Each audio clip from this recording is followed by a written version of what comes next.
Bienvenidos al podcast de JP Martínez, el podcast número 1 de todo el mundo. Disfruto mucho hacer esto. Desde chiquito hago preguntas de todo lo que me parece interesante y para seguir haciéndolo, creé este podcast. Si me quieres ayudar a que mi proyecto siga creciendo, suscríbete a mi canal de YouTube y activa la campanita de notificaciones que está al ladito del botón de suscribirse. Aquí mero. Esto para que te avise cuando salga nuevo episodio y no te pierdas entre tantos videos. Y si me estás escuchando en una plataforma de audio, evalúa el podcast con 5 estrellas y pícale al botoncito de seguir. Muchas gracias y disfruta de esta plática que hasta ahorita ha sido la mejor. Que corra mi JP. ¡Ay! Acción, bienvenidos chicos y chicas al podcast de JP Martínez con JP Martínez, el podcast número 1 de todo el mundo. El día de hoy estoy muy feliz porque está aquí el fregonazo, el mismo Aldo Farías. Hola JP, gracias por tenerme. No hombre, gracias a ti por estar aquí. Oye, te preguntaba recientemente cómo andas, cómo estás, mi hermano. Estoy muy contento de estar aquí sentado contigo para platicar. Has tenido 3, 4 sucesos virales o semivirales. Sí. De esos que ponen a prueba el corazón y la mente de una persona, ¿no? Claro, hermano. Mira, te cuento que te decía que yo dejé de leer comentarios hace ya un poquito. Ya dejaste de leer. Ya los dejé de leer. Oí, por ejemplo, a varios comediantes que dicen que mejor por la paz dejarlos y dije, lo voy a intentar. Yo te voy a dar mi experiencia con ese detalle. Yo siempre fui muy abierto a los comentarios, sobre todo en Twitter y Facebook por el tema al cual yo me dedico, que es el periodismo deportivo, el entretenimiento deportivo. Sí. Facebook y Twitter es donde se concentra la mayor cantidad de seguidores, ¿no? De soccer fans, de FIFOs, de americanistas, Tigres, Rayados, Chivas, Pumas, etcétera. Sí, de todo. Y pues son redes toxiconas, son redes en donde hay mucho hate, por llamarlo de alguna manera. Y siempre fui bastante abierto a esa retroalimentación, por más tóxica que fuera. Y hubo un tiempo hace 2 años o 3 años en donde tomé la decisión de ya no dar acceso a esos comentarios. Voy a dejar de leer comentarios. Muy bien. Eso fue lo que pensé. Ok. Y dejé de leer comentarios al grado de que en Twitter hay un botón muy útil si tú quieres no leer hate o no leer qué está escribiendo la gente de ti. Okay. Y es una especie de filtro que lo accionas. Te metes a la configuración y en tus filtros hay como un filtro que detecta inmediatamente cuando hay algo de ataque, cuando hay algo de toxicidad en los comentarios. O sea, va por ahí como de palabras que detecta que dice, ok, esto es negativo, mejor lo bloqueamos que no lo vea. Entonces básicamente no te llega nada. Ya. Y con ese filtro entonces veía uno que otro comentario, desactivé también las notificaciones y estuvo todo bastante tranquilo, como bien lo dices. Sí. Hay muchos que tienen esa estrategia de no leer absolutamente y simple y sencillamente dedicarse a hacer su trabajo. Yo hago mi trabajo, lo pongo en la red y ustedes háganse pedazos con eso. Claro. No tengo por qué ser parte de su desastre. Exacto. Yo lo que yo veo no es que no me interese lo que se diga y las críticas constructivas que siempre se agradecen. Simplemente para llegar a ellas, para acceder, te tienes que tragar otras 4 cosas que a mí en lo personal no las necesito, no me encanta. Pido retroalimentación de amigos, familia cercana, que sé que me van a hablar con sinceridad. Tienes toda la razón. Es como en el Ross. Tienes que escarbar 3, 4 mierda para llegar a ese par de zapatos correcto. Que te latan. O a ese jeans correcto, ¿no? Exacto. O sea, tienes que pasar por 4, 5, 6 o hasta más tweets mierda para llegar a uno realmente constructivo. Estamos de acuerdo en eso. Estoy 100% de acuerdo. Pero entonces lo que me sucede, JP, es que doy un giro mental al respecto y digo, a ver, yo siempre leí comentarios y siempre me curtí leyendo lo que la gente opinaba de mi persona o lo que la gente leyera de mi trabajo. Solamente he utilizado la función de bloqueo en situaciones sumamente especiales. Y de bloqueo que no te lleguen a ti, tengo entendido. ¿O te refieres a bloqueo de que no se pueda comentar ciertas palabras, ciertas oraciones? Solamente bloqueo que no me puedan arrobar, pues. Muy bien. Y es solamente en situaciones muy precisas. Realmente es muy poca gente la que me ha llegado a bloquearlas. Entonces dije, ¿no será que te estás suavizando un poco? Es lo que pensé. porque yo había entendido como que era lo más zen, lo más tranquilo, lo más sabio no leer comentarios, subir mi contenido y alejarme de toda esa toxicidad. Pero luego dije, eso también te curtió. Y si dejas de curtirte y si dejas de exponerte al fuego, pues eventualmente el fuego te va a empezar a quemar más de lo que te quemaba antes. Porque nunca desarrollaste esa piel gruesa.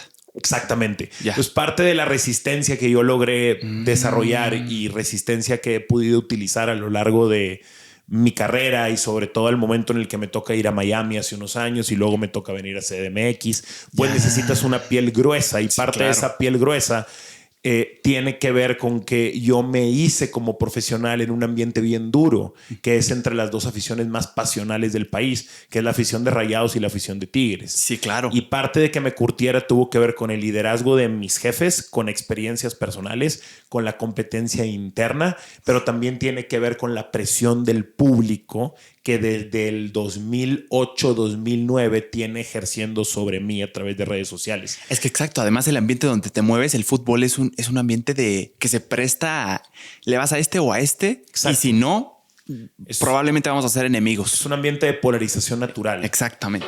Y entonces decidí quitar el filtro, JP. Decidí quitar el filtro. Y empezar a leer todo. Quité el filtro. Pasaron un par de horas o algo así, regreso al teléfono a checarlo y efectivamente, pues tenía ya una serie de notificaciones en mi campanita de Twitter. A los que no estabas acostumbrado. Voy a verlo y empiezo a leer el montón de mierda. Y sabes que lejos de sentirme mal o lejos de apagarme o de crearme inseguridad, respiré un poco y dije... Toda esta gente está hablando de mí. Y yo me lo estaba perdiendo.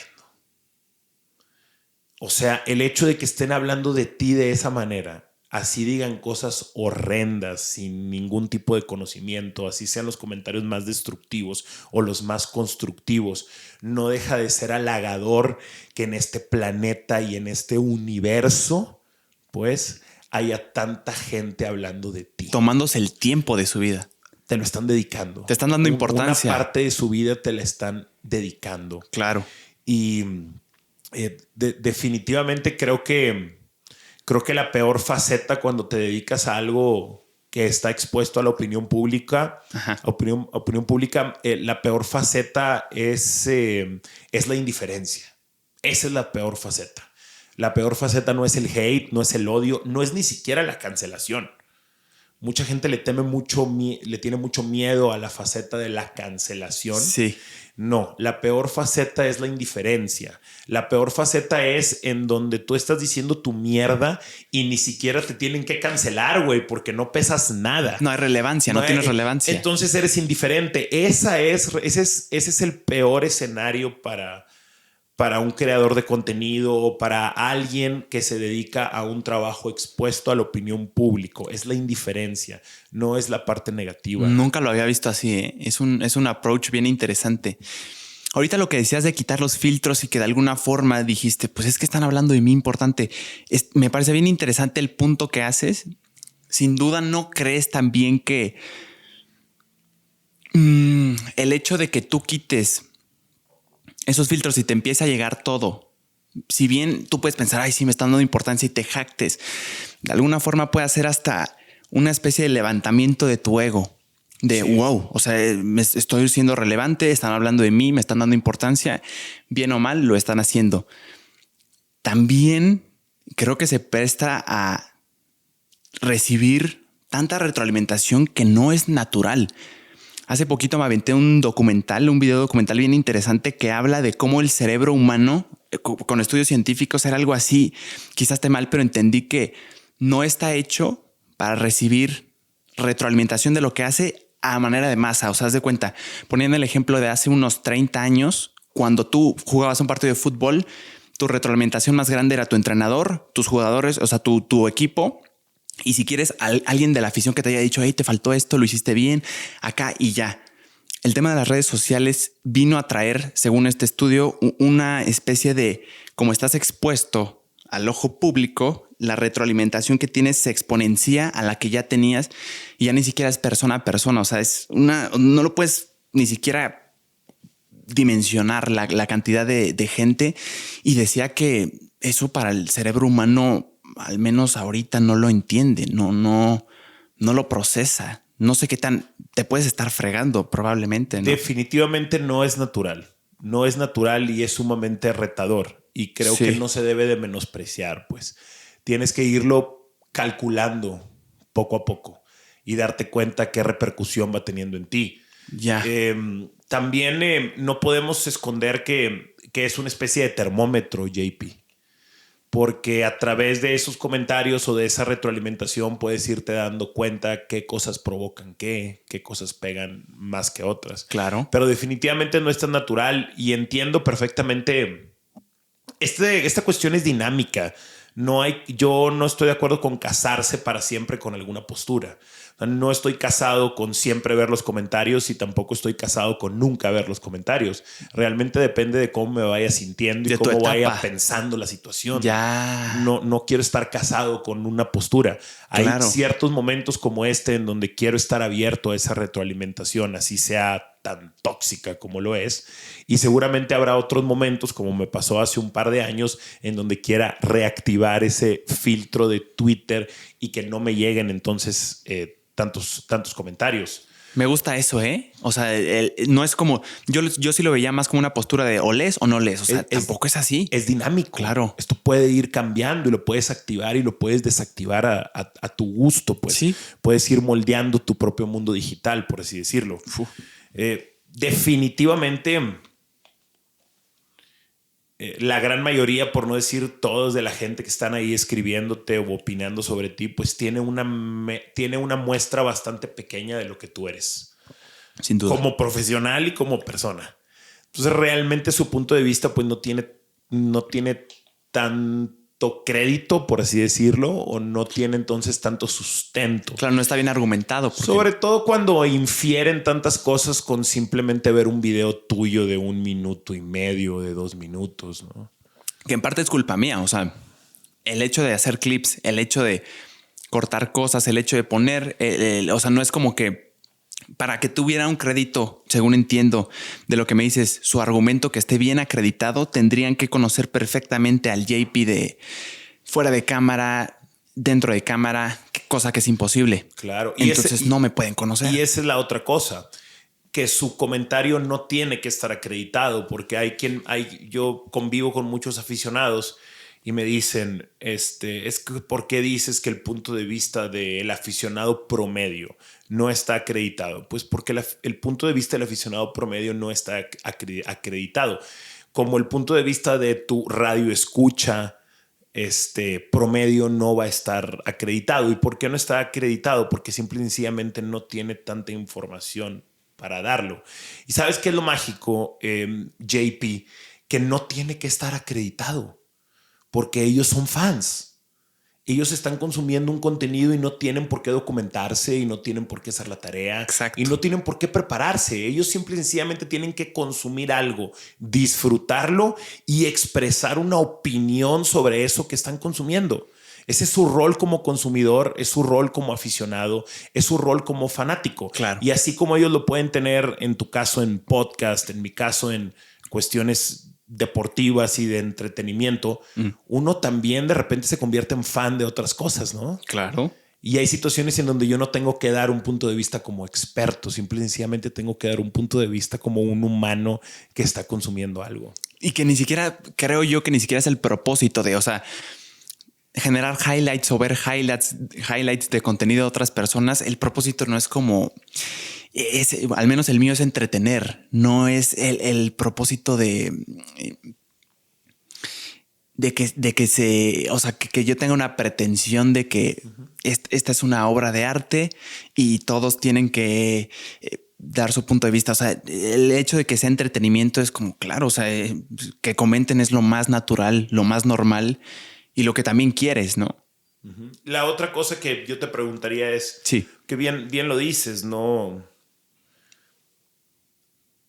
Vamos, no tiene... Siento como que se ha tratado de menospreciar el término o la palabra entretenimiento. Como que al momento de usar entretenimiento la gente lo liga mucho como con contenido basura, como contenido que no tiene fondo. Me explico, es entretenimiento. Al final de cuentas, esto lo acabo de platicar en el último creativo que hice con Robert. El entretenimiento simple y sencillamente es algo que te ayude a escapar de tu realidad por ese momento. Es decir, es algo que te entretenga. No tiene que ser necesariamente algo ni siquiera divertido. Puede ser interesante, puede ser serio, puede cautivarte. Es algo que te entretenga y te evite entonces pensar. Ese día con Robert decíamos pensar tal vez en tu propia mortalidad. Dejas de pensar en tu propia mortalidad. Qué profundo, Te entretienes, encuentras entretenimiento. ¿En qué? En un videojuego, en un partido de fútbol, en una serie, en una película. Pero es subjetivo entonces, lo que te entretiene. Totalmente. Claro, y no tiene que ser divertido a huevo. Claro. Simple y sencillamente te estás entreteniendo y al final de cuentas una parte del secreto de la vida es hacer cosas, pues. Yo te sigo en Instagram, JP. De hecho, bueno, por ahí nos contactamos por Instagram. Sí, nos seguimos mutuamente. Y ¿sabes qué me llama mucho la atención? ¿Qué, Aldo? Que estás como constantemente buscando cosas que hacer. Sí. Y es que esa es la salvación de la vida. Y esa es la clave de la vida. Tú quieres salir de un mal hábito, quieres salir de un vicio. Haz cosas. Si no tienes cosas que hacer y no tienes de dónde apalancarte, es muy común que vayas a caer en vicios. Es muy común que vayas a caer en procrastinación, que vayas a caer en una hueva desmedida, pues, que vayas a caer en que no puedes completar un proceso, porque todo el tiempo nuestra mente está girando y necesita tener esas ciertas ocupaciones que te den el ticket del día. O sea, ¿sí dirías necesita? Totalmente, necesitamos el ticket del día. Yo tengo, por ejemplo, yo no tengo una jornada laboral tan pesada en el día a día como la tiene la mayoría de los mexicanos. Tengo días pesados, pero en general mi agenda a comparación de un trabajador normal es bastante suave. Okay. Hay ciertas labores o ciertas tareas que yo tengo que hacer durante el día y yo le llamo el ticket del día. Hacer 2 comidas buenas, hacer ejercicio, leer un libro que tengas pendiente, analizar un partido que tengas pendiente, hacer los apuntes de un partido próximo. Contexto, el buen Aldo es analista deportivo y cronista. Muy chingón, por cierto. Gracias, cabrón. Gracias, JP. ¿Has estado en drafts de la NBA? Sí. Comentando Super Bowls. He estado en Super Bowls, finales de la NBA. De la NBA. Me ha ido bien, me he divertido mucho. Es un espacio complicado de acceder, ¿no? O sea, tengo entendido, es como una profesión deseada, demandada, pues. Creo que es una posición bastante privilegiada. Es una posición de excepciones. Y en las posiciones de excepciones regularmente se batalla mucho para aceptar que no es para todos. Se batalla mucho para aceptar que es solamente para una minoría. ¿Esa minoría qué tiene que tener? ¿Qué características tiene que tener? Muchas, incluyendo la suerte. Es que todo juega, JP, en un proceso natural de selección, como es cualquier trabajo, pues juegan todo tipo de características. O sea, probablemente hay personas allá afuera que serían una bomba de potencial, de cualidades que por hechos de suerte o oportunidades específicas que a otras personas se le presentaron, a otras no. Por eso están ahí y otras no. Sin duda alguna. Ya. Sin duda. Como en cualquier trabajo, ¿no crees? Sí. Que es atractivo pensar, y de ahí como una especie de discurso del mérito, ¿no? Es atractivo pensar que con mérito ya está. O sea, que todo depende de alguna forma de ti, de tus ganas. Lo que pasa es que, vamos,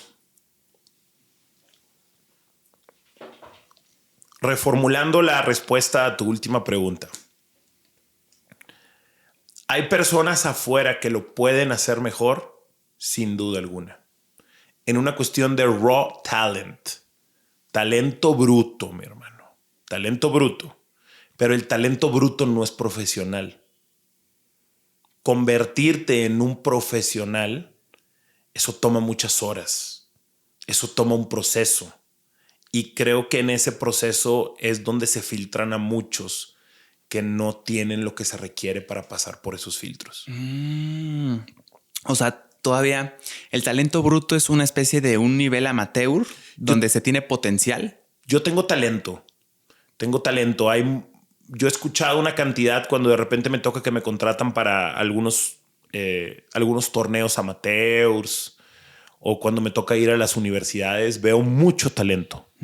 Veo jóvenes universitarios de 19, 20 años, JP, que levantan la mano en la conferencia y se te ponen al tiro a ti como profesional y tienen buenos argumentos y son elocuentes, tienen buena pinta. Tú dices, tienes absolutamente todo para convertirte en un comentarista deportivo. Tienes absolutamente todo. Y ellos en su cabeza saben que lo tienen todo. E inclusive están viendo la televisión y ven a otras personas hacer ese trabajo y dicen, yo soy mejor que esa persona. ¡Qué cabrón! Luego la pregunta es, ¿estás dispuesto a correr toda la milla que recorrió esa persona que está en ese lugar para convertirte en un profesional? Y ahí es donde muchos se quedan. Ya, no es suficiente el talento. Claro que no, como no es suficiente el esfuerzo nada más. De los dos bandos. ¿Y sabes qué es lo peor, JP? Que a veces puedes tener talento y esfuerzo y tampoco es suficiente. ¿Por factor suerte? Por factor suerte, por factor contactos, por factor determinación, por factor carácter. Vamos, el éxito es una canasta de muchísimos factores acumulados. Y puedes encontrar algunos valores, digamos que algunos valores muy claros en los diferentes casos de éxito, pero son solamente algunos muy puntuales, porque en general cada caso de éxito o fracaso merece ser analizado por cuenta propia. Y por el contexto también, ¿no? Donde Totalmente. se vivía. ¿Cómo no caer entonces en la resignación, Aldo? O sea, porque si te pones a pensar de que no solo depende de ti, ni de tus habilidades y todavía el factor suerte y las oportunidades y los contactos, se me hace lógico pensar, puta, entonces mejor, ¿para qué lo intento? O sea, porque no solo depende de mí. O sea, pues no. ¿Cómo no caer en esta actitud de puta? Pues bueno, me resigno.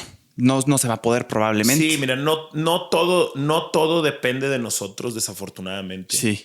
A todos nos gustaría tener mucho más control sobre nuestro destino, pero hay muchísimos factores que nosotros no controlamos. Y al menos una de las cosas que creo que, por ejemplo, se trata y se aprende mucho en terapia es darte cuenta cuáles son esos valores o esos factores que no están en tus manos o que no están bajo control y no tratar de controlarlos mentalmente, porque muchas veces lo que nos agobia en la intimidad de nuestra cabeza son cosas que no tenemos control y nos cuesta mucho entender o tener la sabiduría para decir no tengo control sobre esto. Me cuesta mucho tener la humildad de reconocerte a ti mismo que has dado mucho de ti, pero que hay 2, 3 pasos que ya no dependen tanto de ti. Cuesta mucho tener esa paciencia. Dar todo el esfuerzo no te garantiza que vas a llegar a la meta. Pero no conozco a nadie que haya llegado a la meta sin dar todo el esfuerzo, JP. Esa frase está cabrona. ¿Qué haces entonces, mi hermano? Pues hay que dar todo el esfuerzo y hay que poner nuestro talento y hay que tratar de ser mejores día con día. Y sabes que al final de cuentas no se va a garantizar el éxito materializado, pero estoy seguro que el éxito interno, que es más importante, o esa plenitud, te la vas a llevar bien. Hay un éxito interno, hay una plenitud y hay una tranquilidad cuando tú haces lo que sabes que tienes que hacer. Y que no depende tanto de la afuera. Totalmente. Cuando tú sabes que estás haciendo tu parte al 100, tienes una tranquilidad. Y sabes una cosa, esa gente no está frustrada. La que pienso que está frustrada y luego revela toda esa ira a través de envidia, celos, etcétera. Creo que es gente que al interior o en el fondo saben que no han puesto todo lo que está en ellos para convertirse en lo que quieren convertir. ¿Y eso es lo que arde? Yo pienso que sí. Y entonces prenden el televisor o sacan el celular Y entonces arde mucho la frustración porque chingada, yo quisiera estar teniendo un podcast como lo tiene este güey, pero hay algo en mi interior que sabe que yo no he tenido lo suficiente, no he hecho lo suficiente para llegar a ese punto.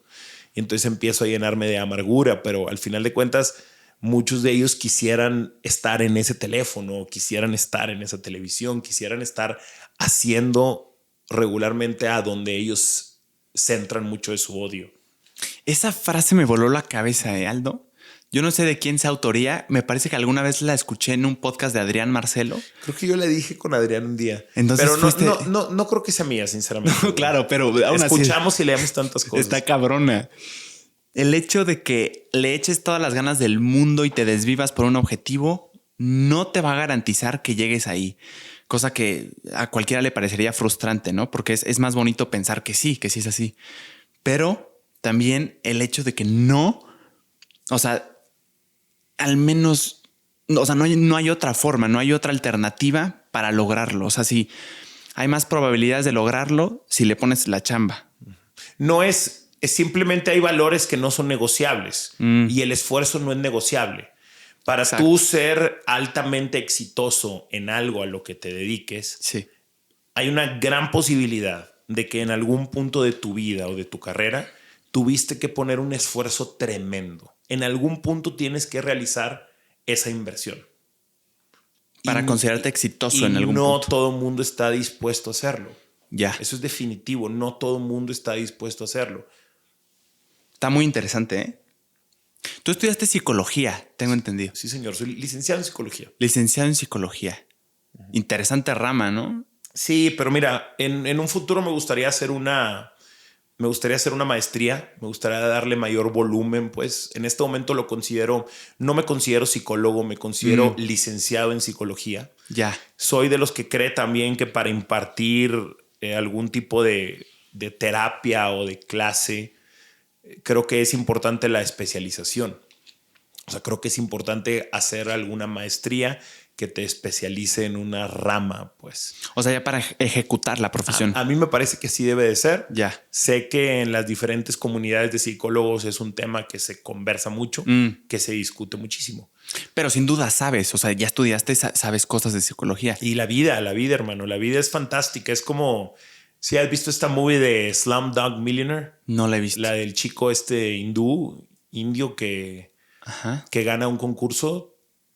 No. Que gana mucho dinero en un concurso tipo Jeopardy de cultura general. No la he visto. Pero bueno, está buena la premisa. La parte interesante o el mensaje que es muy lindo de la película es que el chico que resulta ganador pues llega al concurso y llega en papel de víctima porque no tenía ningún tipo de estudio que lo avalara y se iba a enfrentar a niños o jóvenes, personas superdotadas, pues con diferentes estudios, con acceso a una educación increíble. Entonces, conforme van saliendo las preguntas en el concurso, el chico va atando diferentes facetas de su vida. En el mercado, en la calle, un día que lo asaltaron, un día con su mamá. Y entonces a través de su vida, él va deduciendo y respondiendo las preguntas de cultura general. Ay, cabrón. O sea, la voy a ver. Es Slumdog Millionaire, dijiste. Correcto. Es como, bueno, es que hay pocos maestros como la vida. Hay pocos maestros como la vida misma. Inclusive todo lo que llegas a aprender en la academia de poco sirve si no encuentras cómo aplicarlo en el día a día. ¿Crees que es más el tiempo o la experiencia, Aldo? Porque ahí, por ejemplo, se relaciona mucho que los sabios son ancianos. Bueno, al menos así lo tenía entendido, lo tengo entendido yo. Pero también últimamente he platicado y he tenido la oportunidad de conocer a gente bien chingona que habla de experiencias que probablemente muchas personas en toda su vida no vivan, probablemente, y son jóvenes. Estamos hablando de 20, 30 años y dices, qué cabrón, ya viviste muchas experiencias. Este aprendizaje del que hablas es un tema de experiencias más que de tiempo. ¿O cómo lo ves tú? Sí, es un error tener como frames de tiempo, porque eso es sumamente relativo. y tiene que ver con la cantidad de experiencias o de experiencia que tú puedas sumar en un tiempo relativo. Claro. Tienes toda la razón. Es más importante la experiencia que el tiempo. Te pongo un ejemplo en mi profesión. Yo empecé muy morro, empecé a los 14 años.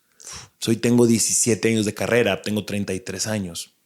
Es una locura. Tengo colegas que tienen 4 o 5 años de carrera o 2, 3 años de carrera y tienen mi misma edad, ¿sabes? O tengo compañeros o colegas de 40 o de 50 años que tienen los mismos 17, 18 años de carrera que yo tengo, pero yo tengo 10 años o 20 años menos que ellos.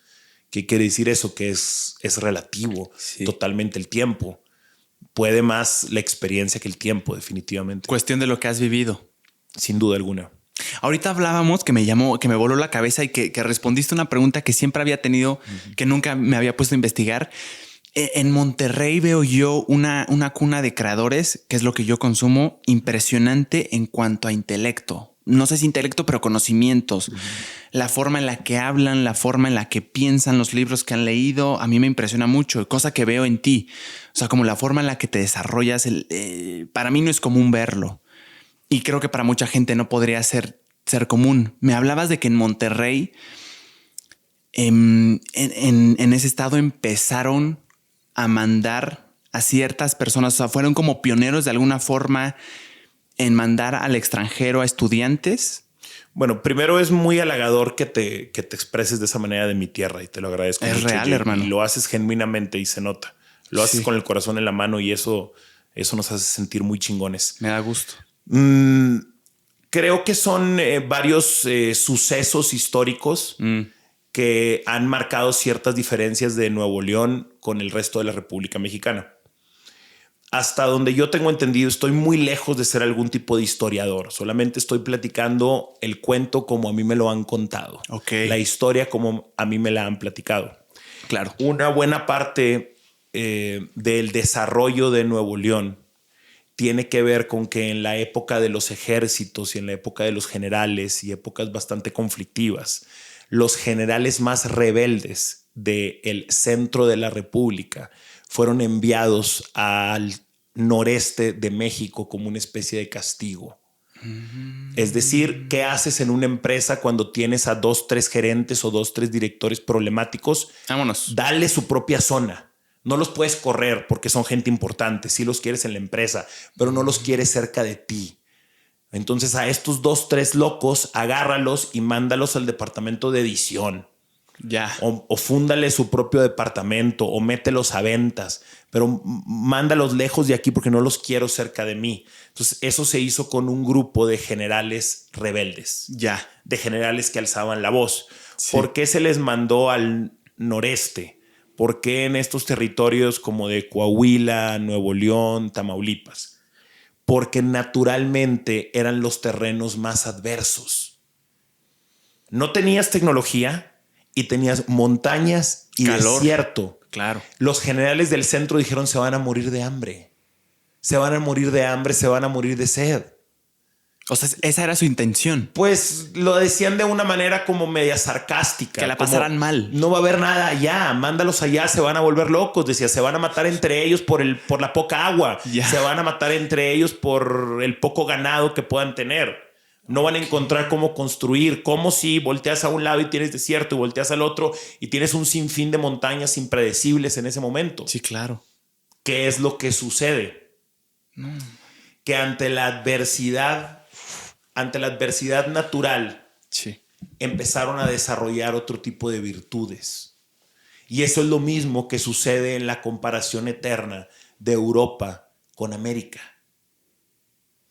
¿Por qué Europa se desarrolló industrialmente y tecnológicamente hablando? Porque no tenía recursos naturales. ¿Y por qué América no se desarrolló en esos aspectos industriales, intelectuales, socioeconómicos? Porque es riquísimo en porque recursos. Es demasiado rico en lo natural. Estirabas el brazo y cortabas un mango. Ya. Si tú revisas sobre todo el territorio de América Latina, vamos a poner toda América con Estados Unidos y con Canadá, es un territorio sumamente rico naturalmente hablando. se dan prácticamente todos los frutos, todas las verduras, tienes algodón, tienes azúcar, tienes chocolates, muchos tienes ecosistemas, diferentes alcoholes, tienes diferentes ecosistemas, tienes 2 costas, tienes diferente altitud en la cuestión geográfica, tienes montaña, tienes playas hermosas, tienes muchísimo petróleo, tienes todo tipo de minerales y platas preciosas. No teníamos que desarrollarnos ante esa adversidad como los europeos, sí, por eso ellos se desarrollaron. Entonces, el símil entre América y Europa sucede algo muy parecido entre Nuevo León y los otros estados de México. Ante esa adversidad natural, nos obligó a ser más creativos, a ser más rebeldes, a desarrollar la inventiva, a encontrar otras maneras de competir. Ya. Y luego, al paso de la historia, vas encontrando otros puntos en donde sin duda alguna fue importante irnos distinguiendo. Hay diferentes capítulos en la historia que se cuentan. Hay varios gobernadores de Nuevo León asesinados prácticamente por la presidencia de la República. Estoy hablando de muchos años atrás. Wow, no sabía eso, ¿eh? Y por ejemplo, se dice y es una cuestión por la cual se cree que muchos otros pueblos o muchas otras sociedades le guardan algún rencor histórico a los diferentes estados del norte o del noreste o específicamente Nuevo León. Es porque realmente están documentados también muchísimos asesinatos de indios. Es decir, durante un tiempo, como fue normal, empezaron a llegar, digamos que migrantes del mismo país, simplemente de otras zonas, como sucede hoy o como ha sucedido desde hace muchos años. Claro. Y en algún momento Nuevo León fue bastante totalitario en su manera. Estoy hablando de muchísimos años atrás y dijeron, no queremos mezclarnos. O sea, como una especie de pensamiento nacionalista de localidad. No queremos mezclarnos. Entonces se cometieron grandes crímenes masivos hacia muchas personas que venían con otra raza y con otras costumbres, pues. Y fue un conflicto muy grande en su momento. O sea, de ahí parte un poco el resentimiento que personas tienen hacia el noroeste. Y evidentemente nosotros podemos decir, bueno, que es un crimen lo que se cometió una injusticia. Estamos hablando de muchos años atrás. Pero al final de cuentas, si no se hubieran cometido esos actos, el resultado sería diferente de lo que hoy somos como Nuevo León. Ya, está loco pensar eso. Simplemente no hubiera sido el mismo. Pero no necesariamente bueno. Sí, simplemente no el mismo. Ya. Sí. Pudo haber sido mejor o pudo haber sido peor. Claro. Pero simple y sencillamente no seríamos los mismos, porque hubiéramos tenido una apertura racial y una apertura social mucho más diferente, que seguramente nos hubiera sumado en unas cosas, pero también nos hubiera restado en otras. Probablemente. ¿Okay? ¿Por qué? Porque de ahí es donde se cree entonces que por eso Nuevo León tiene tan lo suyo, tan sus costumbres. Porque durante una época de mucha mezcla, Nuevo León cerró sus cortinas y dijo, yo tengo lo mío y yo quiero lo mío y yo quiero que mi gente se mezcle entre mi gente. Entonces, haberse cerrado de esa manera nos restó algunas cosas, seguramente, pero nos sumó otras cosas. Y en esas cosas que nos sumó, creo que está nuestra singularidad de pensamiento, nuestra singularidad de costumbres. O sea, por un tiempo no tuvo tanta apertura a México en general. Y por tanto se encargaron de crear su sociedad entre ustedes. Generar lo nuestro, simplemente. Generar lo nuestro y no tener influencias de otros lugares. Y de ahí vienen las diferencias no muy grandes, pero sí características que le puedes adjudicar a un regio, ¿no? El hecho de la tradicional carnita asada. En todo México me parece que permea, al menos en Querétaro sí se hace, pero no es un tema tanto de hacerlo muy constantemente, o tal vez el valor que tú le pones. Pues a los regios nos gusta tener lo nuestro, pues, nos gusta tener lo suyo. A mí me llama mucho la atención el fenómeno de las televisoras. Hoy que trabajo en una televisora nacional como es Televisa, sí. Termino por comprobar muchas cosas que veía a distancia. Como por ejemplo que toda la República Mexicana ve a Televisa México o ve a TV Azteca México como su referencia. Claro. O sea, así es en la mayoría de las provincias de México. Su referencia es automáticamente el contenido que venga de las televisoras del centro. En el caso de Nuevo León no es así. En Nuevo León la referencia es una referencia propia, ¿me explico? Sí. Son tus propias figuras de la televisión, son mis figuras de multimedios, son mis figuras de Televisa Monterrey, son mis figuras de TV Azteca Monterrey. TV local. Queremos lo nuestro y estamos orgullosos de lo nuestro. Qué locura eso, ¿eh? Totalmente. O sea, no significa que en Monterrey no puedas acceder en televisión abierta a lo que se hace aquí en Ciudad de México, Televisa, todo eso sí hay, pero le dan mucha importancia a lo local. Bueno, a lo nuestro. Les gusta. A lo nuestro. Claro. Y yo diría que inclusive tal vez un paso por encima de las líneas nacionales puedan venir inclusive las líneas norteamericanas. Porque desde hace mucho tiempo, otra vez, son esos pequeños detalles que nos van haciendo singulares, JP. Por ejemplo, la influencia de los medios estadounidenses en el entretenimiento del regiomontano promedio. Es mucha. Desde la década de los 90 yo recuerdo el fenómeno de las parabólicas. De las antenas estas. Correcto. Y después el Dish y después el DirecTV. Pero realmente crecimos con la influencia del entretenimiento estadounidense. Más grande influencia que el entretenimiento del centro del país. Yo me acuerdo cuando yo llegué cuando recién me mudo a Ciudad de México, que es por ahí del año 2018, a mí se me sale decir que yo tenía un sistema pirata para ver televisión y vi cómo en varios 2-3 rostros les incomodó el tema de la piratería. Ajá. Entonces, después de preguntarlo con algunos colegas, compañeros, personas que se iban haciendo mis amigos, les dije una disculpa, pero es que en Monterrey el tema de la piratería y sobre todo en cuestiones de televisión siempre ha estado sumamente abierto. O sea, desde que yo me acuerdo, mis amigos y yo tenemos alguna manera pirata, entre comillas, de ver la televisión americana. Lo más legal era tener un DirecTV o un Dish con una dirección, un IP de Estados Unidos, pero eso también es una manera de piratería. Entonces yo lo veo como algo normal que ahora tengas un Roku, como hace años tenías la parabólica, como hace años tenías la tarjeta del Dish o el satélite con otro IP para ver el DirecTV. ¿Que cómo funcionaba esa, Aldo? Me vuela la cabeza esto de la parabólica. ¿La ponías arriba de tu casa? Era una antena gigante, hermano. O sea, te podías acostar ahí. Era una antena del tamaño de un jacuzzi. Ay, y la ponías y tenías que direccionarla, te daban una que otra indicación y entonces bajaban la señal como si fuera un plato normal satelital. Pero tenías que estarla dirigiendo constantemente No, o era de una sola vez y ya está. Una sola vez y la dejabas, pero eventualmente tenías que volver a hacer algún tipo de cambio. Ya, esa no me tocó, ¿eh? ¿Sabes? Qué interesante está. Entonces siempre has tenido esto y no nada más sucede en Monterrey, sucede también en otros lugares donde yo me he dado cuenta. Por ejemplo, sucede mucho en Sonora, sucede en Juárez, sucede en Tijuana.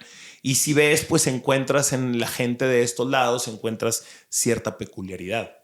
Ya. Sí, hoy yo diría, JP, que el orgullo del regio está seriamente dañado por el tema del agua. Seriamente dañado. ¿Pero por qué el orgullo? Bueno, pues porque siempre nos hemos jactado que Nuevo León es el mejor lugar para vivir. Y está muy difícil seguir siendo el mejor lugar para vivir si no tienes agua los 7 días de la semana. ¿Cómo puedes decir entonces que eres el mejor lugar para vivir si no tienes ni agua? Claro. Y también si la gente se cruza en avenidas para protestar que no tiene agua, ¿cómo puedes decir entonces que eres el mejor estado para vivir o la mejor ciudad para vivir? Por eso creo que el orgullo de todos los regiomontanos con este tema pues está espinado, por así decirlo. Yo llego y yo platico con mis compañeros aquí en Chapu y vamos, me caga y no me caga que me digan, oye, ¿cómo va el agua? Es lo que te iba a decir. ¿Cómo va el agua? Y es como que, y es un cómo va el agua. Por una parte sí, una preocupación genuina, pero por otra parte también es como una burlita. Pichis güeyes, no tienen agua, no que muy chingones, exacto, regios, no que muy fregones, no que la mejor ciudad, no que no necesitan de nadie. Luego tienes este speech medio como separatista del regio, ¿no?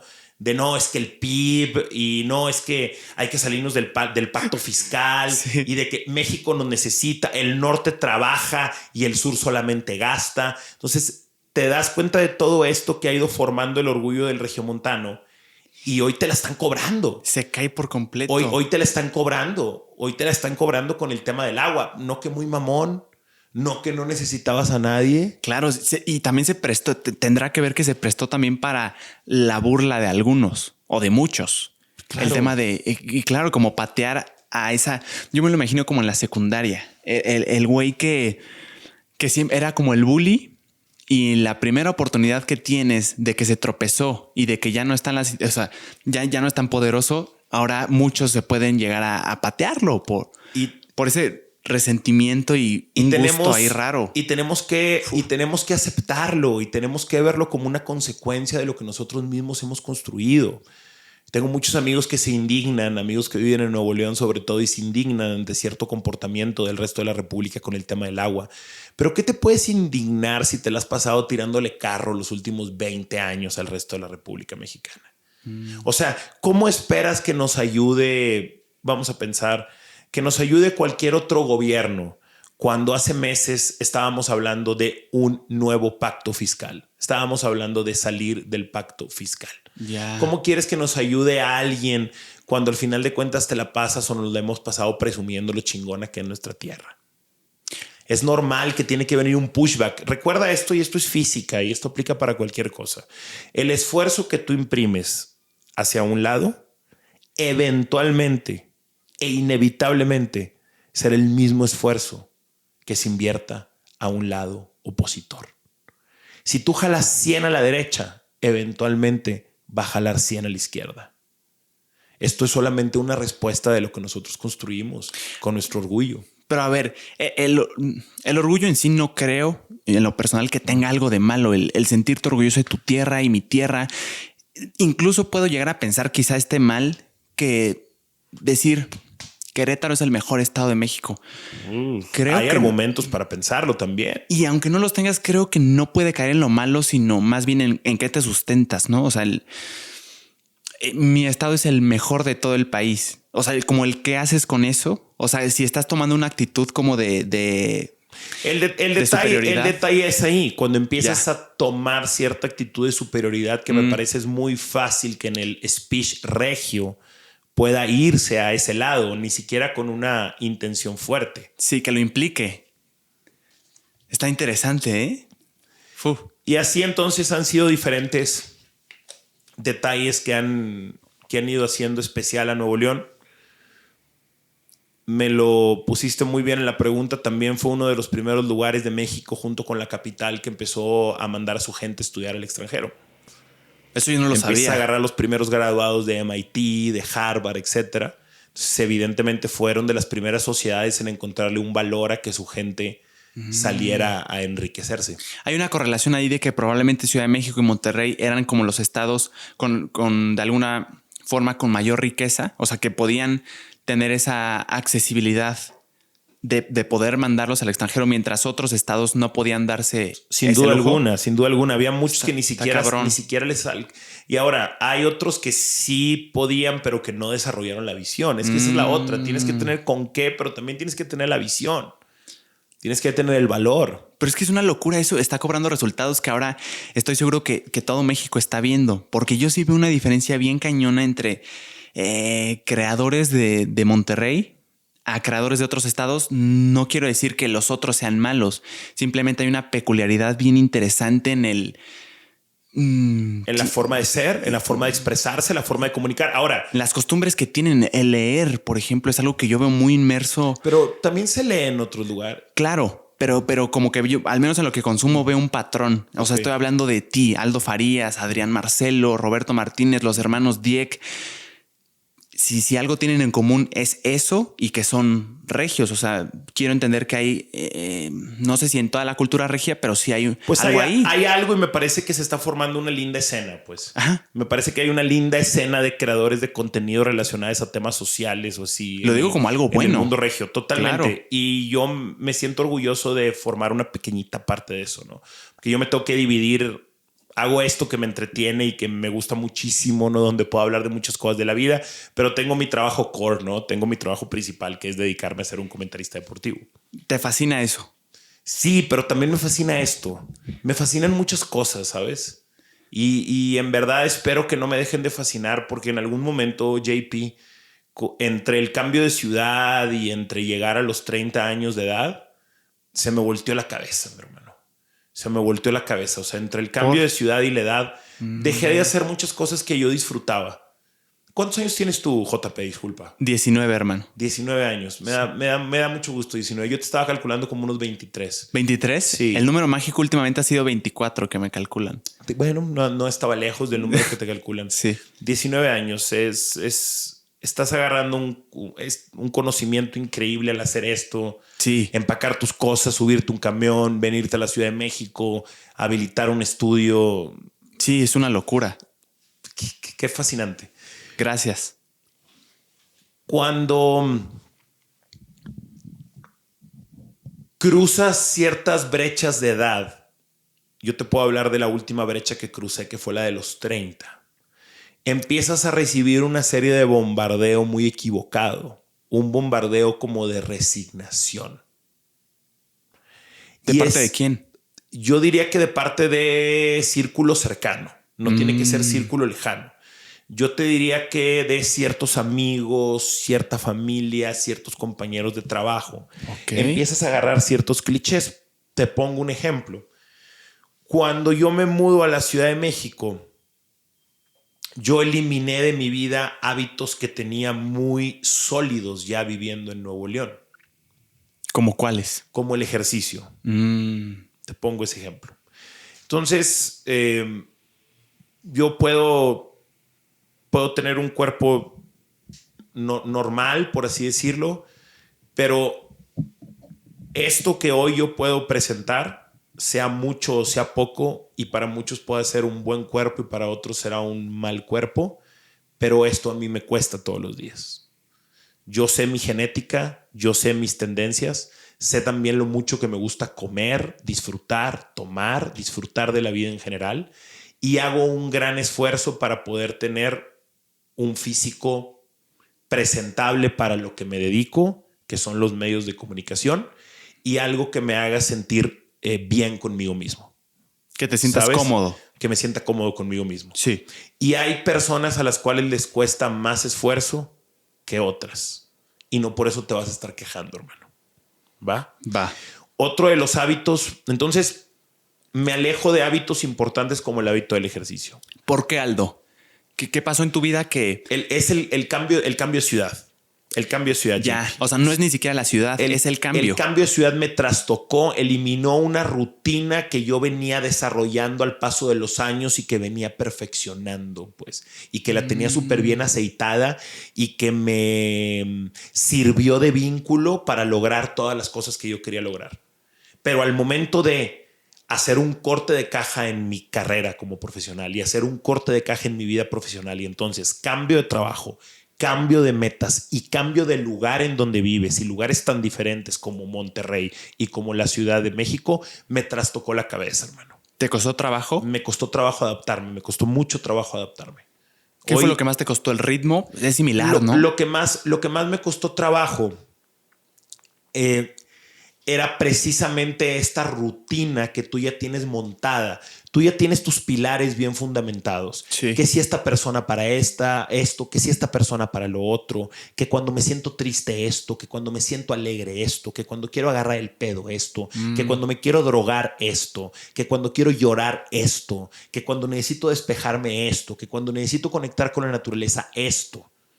Tú ya tienes... Vas formando esta vida y esta estructura de vida. Sí. Y muchas veces cuando viene un cambio importante como este cambio que a mí me toca, se ve trastocada esa rutina y te ves entonces obligado a improvisar. Y yo no venía preparado para eso. Yo subestimé el cambio. Yo, dentro de mi seguridad y dentro de mi ego un poquito fuera de control, yo di por un hecho la adaptación. Como de que es un cambio y ya está. ¿Qué chingado me voy a adaptar? Es un cambio y ya tengo que hacer lo mismo que hacía acá, hacerlo acá nada más. Sí. No pasa nada. Que tiene sentido. No necesito a nadie. Puedo conocer a gente nueva. Bueno, no es tan fácil como pensabas. Y yo me di cuenta con golpes que no era tan fácil como pensaba. Otro de los hábitos que pierdo, que dejo de usar el tratamiento del cabello. Yo tengo alopecia por genética. Eso es en términos concretos que se cae el pelo. A mí se me empezó a caer el cabello desde los 24 años. Ya.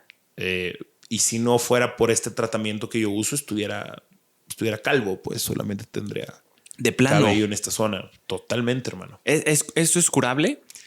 Claro, es tratable. Yo utilizo el tratamiento que yo considero es el mejor dentro de lo suave que puedes hacer. Ya. Y evidentemente ya hay una cantidad de injertos, etcétera. Sí, Tengo un compa que me invitó a irnos a Turquía a ponernos injertos los dos. Tal vez lo voy a hacer, güey.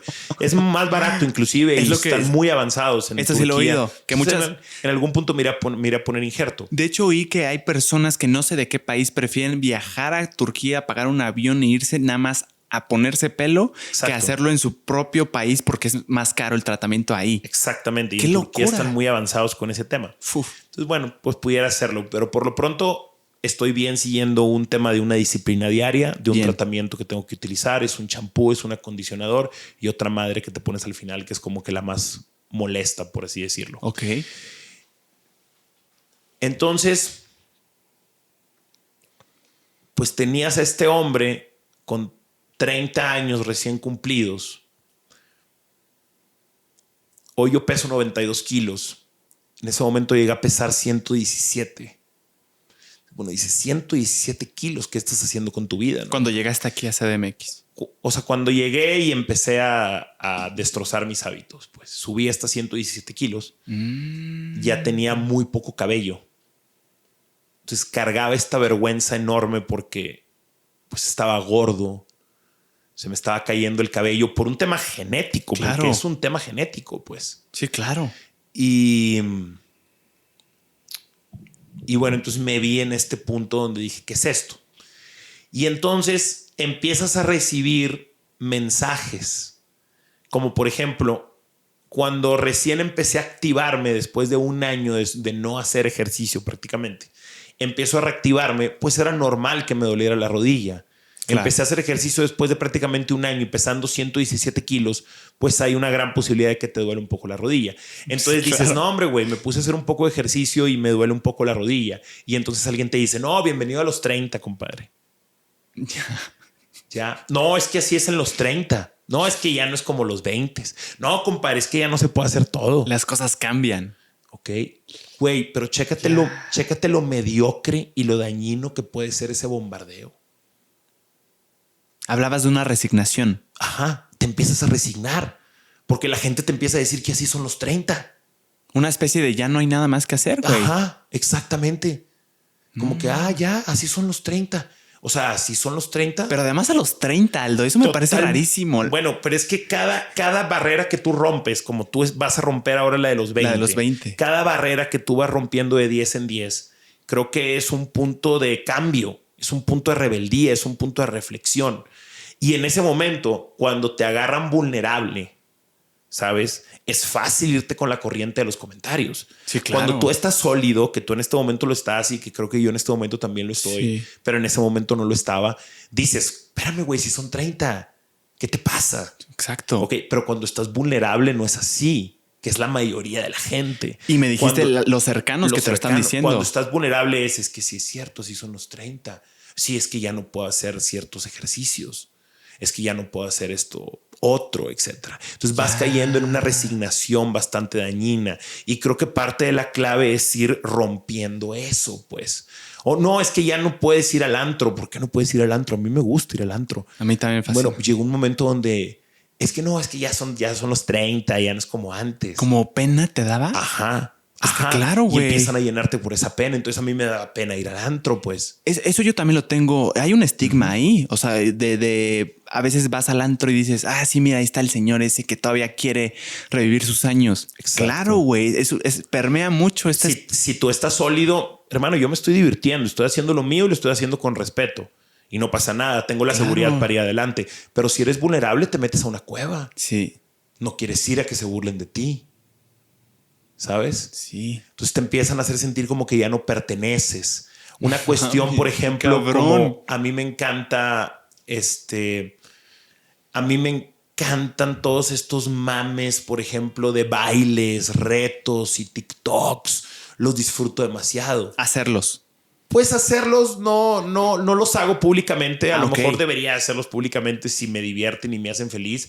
Pero es algo con lo que yo estoy madreando constantemente con mi chava. O sea, un buen porcentaje de la madreada en casa con Sara es precisamente, güey, ¿ya viste este TikTok? Güey, ¿ya viste este baile? O, hey, ¿por qué no intentamos hacer este TikTok? Es que hay unos trends bien chingones. ¿Estás de acuerdo conmigo? Sí. Y empiezas... ¿No has visto el de los güeyes del tech? El claro, de los borregos es buenísimo. El con lucecitas. El de claro, lights. está buenísimo. Fantástico. Ayer me lo aventé 3 veces. Lo repetí. Fantástico, es riquísimo. La vibe que da. Te dan ganas de bailar, sí, te dan ganas güey. de estar ahí. Me quiero ir con mis amigos, güey. Te confieso algo, Aldo. Me generaste lo suficiente confianza como para decirte que ayer pensé en literal hacer un grupo de WhatsApp y decir, hey, cuando nos reunimos, vamos a hacerlo. Bueno, yo se lo mandé a varios amigos porque, vale madre, lo voy a decir. En agosto 25 tenemos la despedida de Adrián.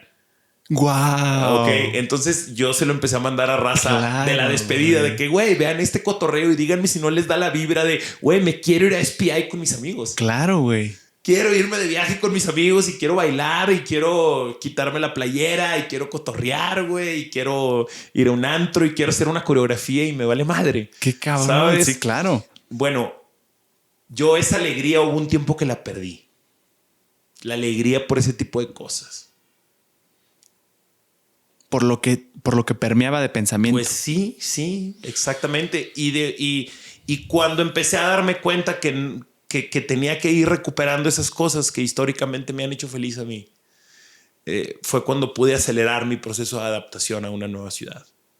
O sea, se te juntó no solo el cambio de ciudad, sino también la edad por la que atravesabas, lo que la gente cercana te decía de, no, güey, esto ya tiene los 30, esto es así, resignación. Se te juntaron dos cosas. Totalmente. Uf, y entonces madrazo, ibas de vacaciones, por ejemplo, ya no te sentías ni siquiera apto para armar el voleibol o para armar la reta. A mí me encanta jugar al fútbol. ¿Por qué no voy a jugar al fútbol? Me explico. Bueno, pues es que sí hay un punto. Hoy tú estás en una edad, JP, a tus 19 años, en donde para ti juegas fútbol, hermano, ¿o no? No lo juego constantemente, pero me gusta. Pero bueno, no es algo que haga como... Pero a lo que voy es que para ti hacer un deporte y jugar un deporte todavía estás en una edad en donde simplemente es natural. Claro. Tú nada más vas y juegas. ¿Ok? Y probablemente así va a ser durante todos los 20. Pero llega un momento en donde sí requiere un esfuerzo extra. Te tienes que comprar el ticket de la vida. ¿Pero a qué te refieres? Pues llega un momento donde tu metabolismo baja, eso es inevitable. Llega un momento donde crecen tus ocupaciones, donde tu marco de enfoque está mucho más disperso en otros temas personales y profesionales. Prioridades. Entonces también requieres un ticket para hacer lo que te guste hacer en la vida. Y eso es de repente donde la gente no entiende. Bueno, ¿quieres tirar un desmadre el viernes? Bueno, requiere un ticket. ¿Y cuál es ese ticket? Bueno, ese ticket, el valor de ese ticket tú te lo pones. A mí, por ejemplo, me gusta trabajar en bloques de días. Que si yo sé que el viernes voy a ponerme una buena peda y voy a disfrutar y voy a ir al antro con mi morra, bueno, ya sé entonces que los 4 días antes, ¿qué te parece si jugamos a comer decente, a hacer ejercicio y no beber? Y dormir de temprano, probablemente. Ajá, y entonces ya llego, entonces me gano el ticket, ¿me explico? Lo mereciste. Me gano la experiencia. Bueno, quiero seguir haciendo ejercicio, quiero poder hacer burpees, güey. ¿Sabes? Quiero poder hacer sentadillas, quiero poder hacer lagartijas. Quiero hacer eso todavía. Bueno, necesito un ticket. Bueno, ¿cuál es ese ticket? Bueno, pues hacer cierta disciplina, comer ciertas cosas, manejar cierto horario, encontrar la manera correcta de hacerlo. Para ganártelo. Para ganarte eso. Es importante ganarte los placeres. Y conforme más vamos creciendo, creo que ese ticket vale más. O sea, tiene un mayor valor ese ticket. Está bien chingón lo que acabas de decir. Hace poquito oí una frase que me voló la cabeza que va con esto que decía: la coca del lunes no te sabe a la coca del sábado. No. Me refiero a la coca de líquido. Ok. No sabe a la coca del sábado, del viernes o del sábado, porque el lunes todavía no te la mereces probablemente. El viernes ya pasó muchas cosas y sabe cabrón. Lo he comprobado. Pero ¿verdad que sabe? Sí. Bueno, ese es el ticket de la vida. Ya. Ese es el ticket de la vida. Y es importante no perder eso e ir desarrollando esos esfuerzos. Y lo pueden aplicar con cualquier cosa. Ahorita decías que tú lo hiciste con coca de Coca-Cola, ¿no? Pero si lo quieren hacer, si a ustedes les gusta la cocaína, pues pueden construirlo de exactamente la misma manera. Pues no es lo mismo que te metes una línea a las 10 de la mañana del lunes a que te la metes el viernes o en la noche después de una buena semana de trabajo. Claro. ¿Y el Rey sí tiene esa cultura de consumir lo que es de allá?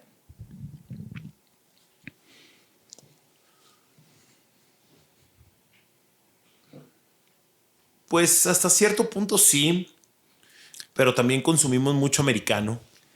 O sea, esta onda de ir al shopping, pues, o ir a surtirte en Estados Unidos. También sigue siendo todavía muy fuerte en Nuevo León. A mí me encanta. Es una cosa que extraño mucho, la cercanía con los Estados Unidos.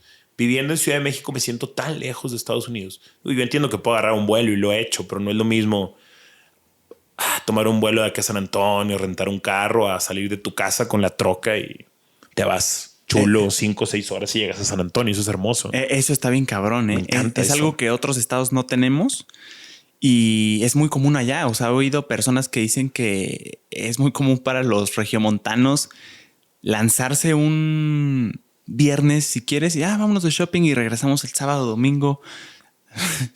Sí, a mí me parece una locura. ¿En serio? Sí, porque yo... Sí, es muy común. Es de lo más común. Muy común en Nuevo León y es muy divertido hacerlo. Y otra vez, es un sistema como de recompensa. Vamos, la familia se prepara. Hey, ¿qué onda? Si todos nos portamos bien, al final del próximo mes podemos ir a McAllen y comprarnos tenisitos nuevos, un juguetito para el niño, una prenda para la señora, calzones nuevos, que si algún electrónico, ¿sabes? Que si traes alguna prenda en específico para un evento, que si te hace falta un saco, que si ya tienes los cafés y ahora vas por los negros, que si un cinto de diferente color. Y entonces le vas dando una estructura de recompensa muy interesante a la vida. Claro. Y saber que tienes ese viajecito a McAllen en 15 días o en un mes te da motivación para los días. Claro. Dime si no, es como cuando vas a ir a la playa, ¿no? Sí, claro. En el caso de hacer ejercicio, por ejemplo, claro que te motiva. O sea, tienes un propósito de por qué sí, porque lo voy a lucir. Es una buena manera de estructurar la vida. Y cuando no vas teniendo esas suficientes recompensas en el camino, uno deja de avanzar. Es como es la zanahoria, ¿no? Es la zanahoria del conejo. O sea, si no tienes esas suficientes zanahorias para estar persiguiendo constantemente, hay una gran posibilidad de que te detengas. Porque, ¿por qué voy a seguir? Claro. ¿Qué hay del otro lado del puente? Pero hay un objetivo último. Todos tenemos un objetivo último. O al menos, si no todos los tenemos, debemos de tener un objetivo último. De alguna forma inalcanzable. A mí me parece que hay que buscar que trascienda nuestra vida. Creo que ese debe de ser el objetivo último, por así decirlo, de cualquier ser humano. ¿A qué te refieres con que trascienda? O sea, que te mueras y te sigan recordando. Qué bueno que haces esa pregunta. No necesariamente. No, aquí hay algo. O sea, sobre todo cuando te dedicas a trabajos expuestos a la opinión pública, te bombardean mucho con esto de que tu arte sea recordada para toda la vida, que tu trabajo pase de generaciones en generaciones. Y qué bueno si eso se logra, pero eso solamente es una consecuencia y creo que ni siquiera debes de pensar en eso. Eso es un resultado, eso es una consecuencia. Tú piensa en tu trabajo, tú haz tu mejor trabajo. Ya después depende de un sinfín de factores. Y es más, si de repente tu trabajo, tu arte es sumamente profunda, hay una posibilidad que a lo mejor ni en vida te lo reconozcan. Y sí, que claro, es lo que ha pasado con visto. Muchísimos trabajos, ¿no? Sí. Que realmente se les da el reconocimiento cuando mueren los artistas. ¿Por qué crees que sea eso, Aldo? ¿Es porque la gente no estaban adelantados a su época de alguna forma y alcanzaron a percibir ese arte que antes era incomprendido y después que llegó la época adecuada para saborearlo y verlo bien? ¿Es por eso o porque nada más coincidió que se muriera y ya todos lo conocieron? Creo que hay dos teorías. La primera es la que tú mencionas, Okay. Y me parece la más valiosa, Okay. que eran tipos adelantados a su época, como suelen serlo los grandes artistas. Como suele serlo, creo que cualquiera que trasciende en trabajos expuestos a la opinión pública. En trabajos visibles, estar adelantadillo, estar un paso adelante de la competencia o ahead of the curve, te da una ventaja importante. Pero la otra es esto que los americanos llaman el efecto Kurt Cobain, ¿no? Kurt Cobain, el vocalista de Nirvana, que se muere pues en lo que muchos consideran el pico de su carrera. Y mucha gente dice, güey, Kurt Cobain no era tan bueno como dicen. Lo que pasa es que se murió y entonces lo hicimos leyenda en automático. O sea, mucha gente dice, si hubiera seguido con su carrera 10, 15 años después, mucha gente te dice, güey, hubiera hecho más cosas chingonas. Sí, pero también hay un contraargumento que te puede decir, no hubiera vuelto a hacer nada. O estiró la liga, ¿no? Sí, No hubiera vuelto a estar. Entonces como que se les queda como inmortalizados. Eso está bien cabrón. Y pasa con la mayoría de los que mueren jóvenes. Con Elvis. ¿Te aventaste la peli de Elvis? No la he visto. ¿Es muy buena? Pero buenísima, en mi opinión. Es una locura. Y creo que le pasó eso a él, ¿no? Murió a los 30 y algo. Amy Winehouse, Valentín Elizalde. Bueno, yo te estoy dando los del famoso Club de los 27, ¿no? Ah, caray. ¿Ese qué es? Suena interesante. 27 Club. No me suena, 27 Club son una serie de artistas que han muerto a los 27 años.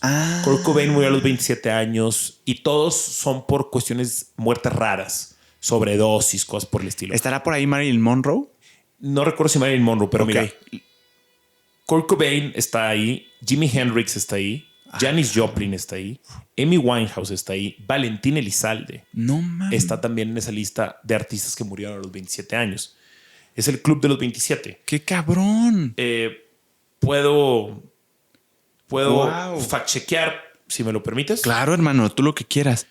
Para dar la lista y no equivocarlo, pero... No sabía que existía algo así, Brian Jones, Jimi Hendrix, Janis Joplin, correcto, si lo dije bien. Me faltó Jim Morrison. Jim Morrison también murió a los 27. Kurt Cobain, ya lo dijimos a Kurt Cobain. Sí. Pues con esos tienes, hermano.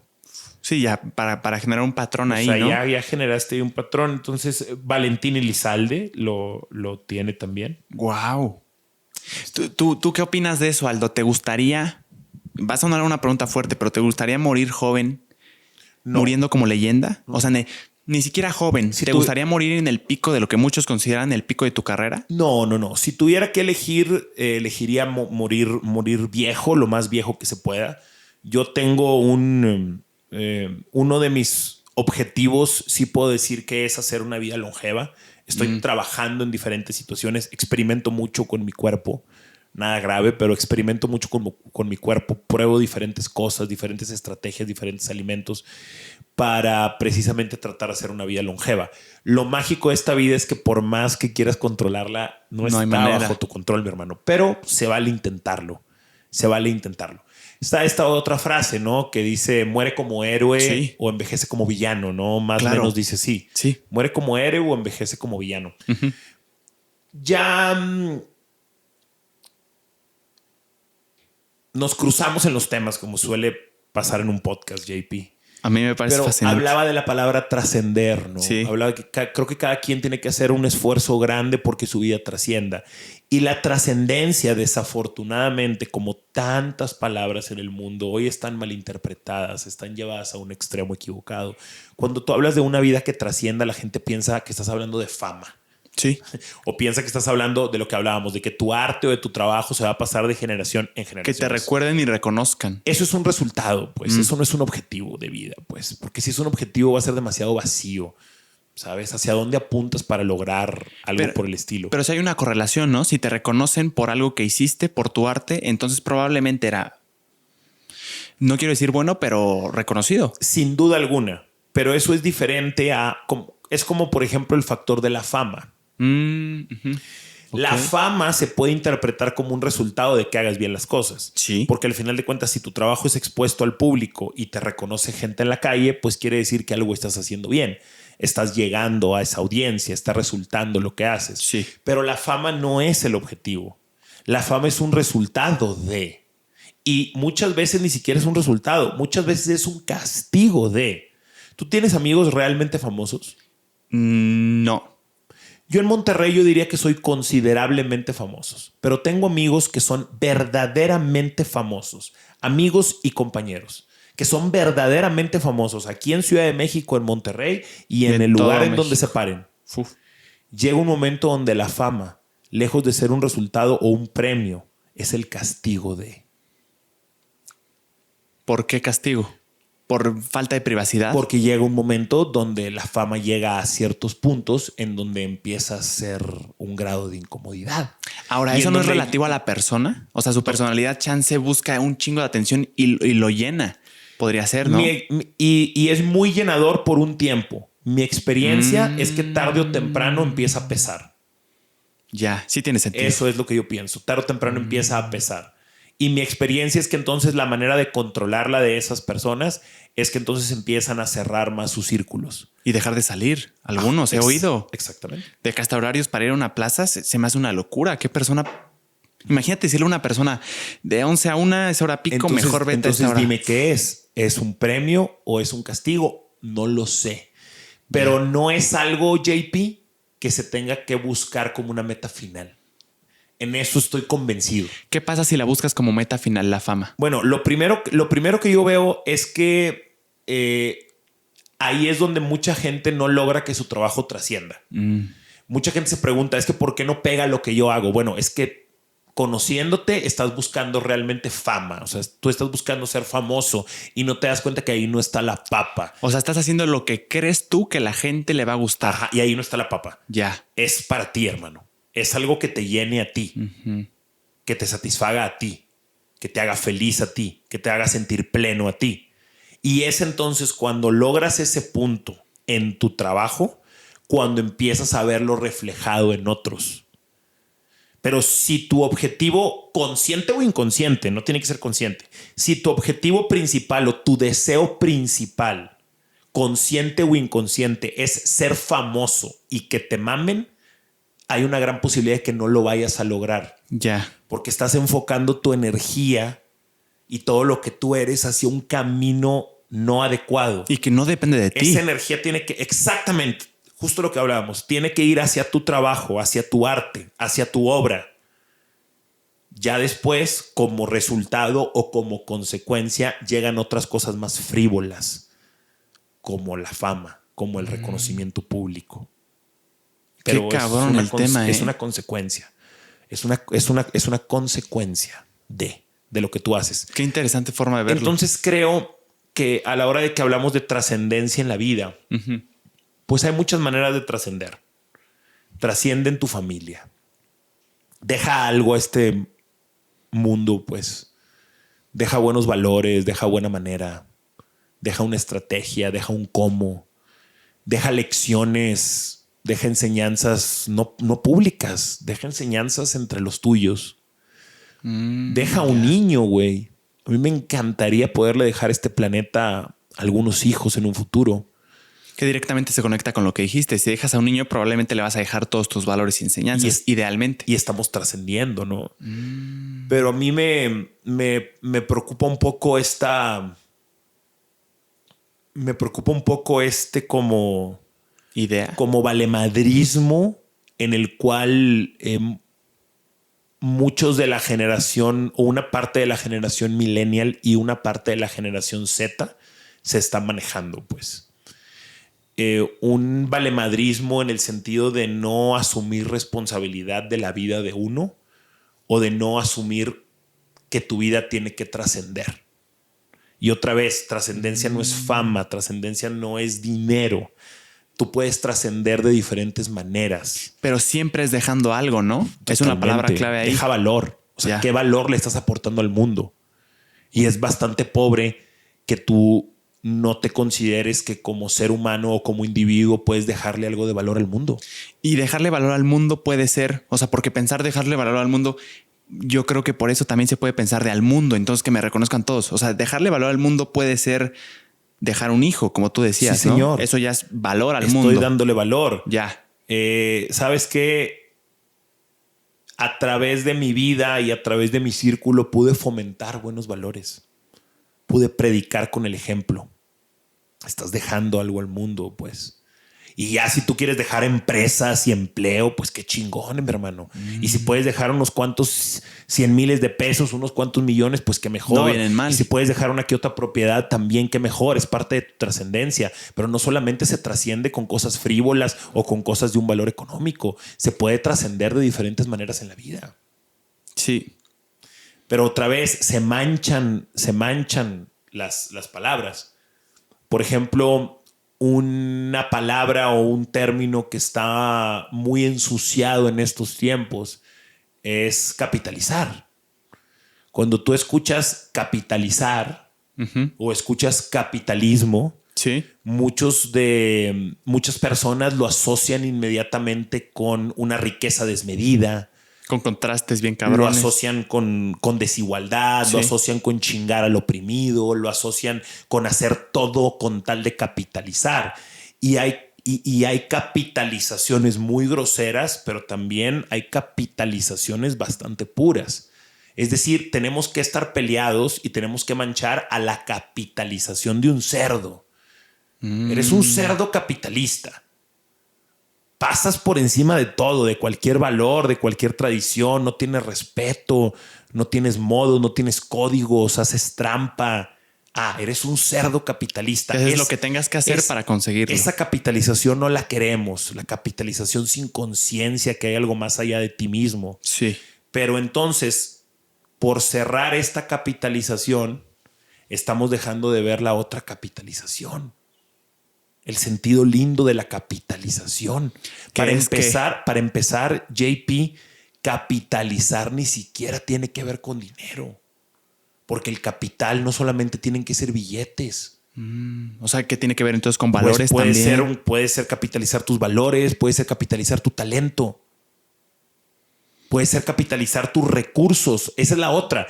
Que la capitalización no es exclusiva de alguien de alguien rico. Si yo te digo, capitaliza tus recursos, ¿qué piensas inmediato?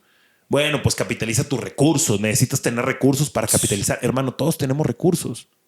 Así como hay quien tiene los recursos de su familia millonaria y que es tercera generación y tiene un chingo de dinero para capitalizar. Bueno, esa persona tiene que capitalizar eso en su vida. Uh-huh. Pero por otro lado podemos tener alguien que tenga valores hermosos en su familia y puede capitalizar esos valores. Pero y puedes capitalizar ese esfuerzo.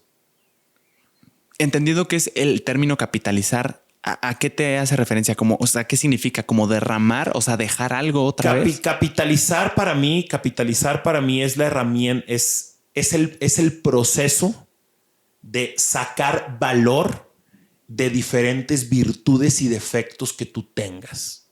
Lo que yo tengo y no tengo, voy a encontrar una manera de capitalizarlo. Es decir, de que juegue en tu favor. Es decir, ¿qué tengo yo? Si soy 17, tengo 15 años, 14 años y estoy en el barrio. ¿Qué tengo yo? Tengo una bicicleta. Tengo otros 2 amigos que tienen una bicicleta. ¿Qué más tengo? Tengo labia, tengo verbo. Las señoras de la colonia, estoy inventando el caso. Carisma. Las señoras de la colonia me conocen. Me conocen que soy el hijo de doña tal. Uh-huh. Ok. ¿Qué más tengo? Tengo tiempo. ¿Qué más tengo? Tengo vitalidad. Soy un morro de 14 años. Puedo subir, puedo bajar, puedo trabajar todo el día, puedo correr, puedo salir a la calle. ¿Qué más tengo? Tengo una tortillería que está en la colonia de al lado. ¿Qué más tengo? Tengo un problema. ¿Cuál es ese problema? Las señoras de mi barrio ya están viejitas. Ya no pueden ir por las tortillas. Ya no pueden ir por las tortillas. O ya les da mucha hueva caminar. O ya nada más pueden ir 2 veces a la semana. O ya nada más pueden ir cuando sus hijos vienen a visitarla. Entonces, ¿qué es capitalizar? Sacarle valor. Voy a ir con el tortillero, las voy a comprar en 10 pesos y las voy a vender en 12. Le está sacando valor. Estoy capitalizando una situación de mi pequeño mundo y estoy capitalizando mis virtudes. Ya. Ese ejemplo para mí lo hizo todo. Entendí ahí. Eso es capitalizar. Nice. Eso es la capitalización. Capitalizar es un valor, pero fantástico. ¿Qué hice? Yo tenía un consumo enfermizo de televisión y de deportes. Y jugaba deporte todo el día. Y mi tío, hermano de mi mamá, fue futbolista profesional. Y mi tío Héctor también fue futbolista profesional. Entonces todo el tiempo desde niño estuve expuesto a fútbol y televisión. Fútbol, televisión, fútbol y televisión. Hoy yo me dedico a capitalizar eso. Todo el conocimiento mi trabajo que adquiriste. es eso. Es capitalizar lo que yo soy, capitalizar lo que fui, capitalizar en lo que me formé. Tu conocimiento que agarraste. Y es una lástima que un valor tan importante para salir adelante en esta vida como la capitalización esté manchado por ideologías radicales. Se ha relacionado directamente con el extremo que tiene que ver con dinero. Exactamente. Exactamente. Interesante, ¿eh? Aldo, ahorita hablando de los años 30, que ahorita, ¿tú tienes cuántos? ¿32 ahorita? 33, soy del 89. 33, nice. Buena edad, ¿eh? 3-3. La edad de Cristo. Ándale, sí. Hablando de los 30, hay una llamada crisis de los 30, ¿no? Tengo entendido. ¿Tú sabes de qué va? ¿Qué sucede en esa crisis? Es más o menos lo que te contaba, que aproximadamente en cada década que vamos cruzando hay un momento de crisis. Crisis es igual a cambio, igual a rebeldía, igual a transición. ¿A partir de qué? ¿De los 20? O sea, porque por ejemplo de los 10 hay una crisis de los 10. Creo que sí existe, pero es difícil como identificarla o recordarla. O a lo mejor se recorre a los 15 con la adolescencia. No sé, son diferentes puntos o facetas de la vida que vas enfrentando. Claro. ¿Sabes? Y en el caso de los 30, yo te decía que te topas... No hablamos de esto ya, güey.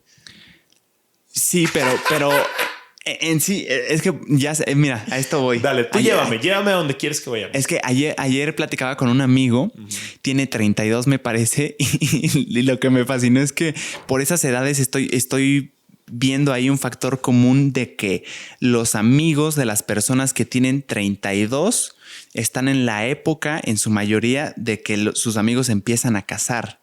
Empieza como a haber muchas bodas y me decía ayer mi amigo de 32 que de alguna forma él sentía como esa presión de, oye, güey, todos mis amigos están casando y mi novia ya está viendo qué onda. Ya sé por dónde vas. Mira, en mi caso, yo vivo bajo la postura de unión libre. Ok. Yo tengo 8 años ya de relación con Sara. Y de esos 8, 4 años han sido viviendo juntos. O sea, tenemos 4 años viviendo en unión libre. Sí. Es prácticamente como si estuviéramos casados, sin los protocolos, sin los papeles y sin la gran fiesta. Ya. O sea, es juntarse y ya está. Exactamente. Ya. Ahora, empiezas a tener estos temas como, por ejemplo, la parte de los niños, la parte de los hijos. Yo estoy algo dividido. Una disculpa de la cervecita. Ahí me le pones algo, güey. Lo pongo más fuerte, sí, ¿no? Sí, bien claro. Tipo mero, güey. Ándale. Tipo mero. Oye, ¿de qué platicábamos? De lo de las bodas, o sea, iba el crisis de los 20 bodas. Yo con el tema de los niños, nosotros estamos así. Tenemos el deseo, ella tiene el deseo de ser madre, yo tengo el deseo de ser padre, sin duda alguna. Sí. Sentimos que tenemos algunos issues que necesitamos todavía arreglar y solidificar. Sentimos que hay cosas que entre nosotros dos todavía tenemos que avanzar y todavía tenemos que trabajar para entonces traer a un pequeño o a una pequeña de manera más responsable a este mundo. Claro. ¿Sabes? Sí. No hay prisa en cuanto a la edad. La edad es sumamente relativa. Los tratamientos ya son demasiados. Es decir, antes se creía de que si una mujer cruzaba de que los 32 años o los 30 años ya no se puede embarazar. Y la verdad es que la cuestión de la ciencia, la tecnología y el conocimiento alrededor de la materia han evolucionado muchísimo. Claro. Entonces realmente como que ese famoso reloj biológico ya no es... Sí existe, pero ya no es tan tajante, tan blanco y negro, ¿sabes? Como lo era en años anteriores. Sí, que se decía que se complicaba muy cañón después de cierta edad, ¿no? Que era muy difícil con ciertos riesgos. Totalmente. También creo que estamos enfrentando hoy una agenda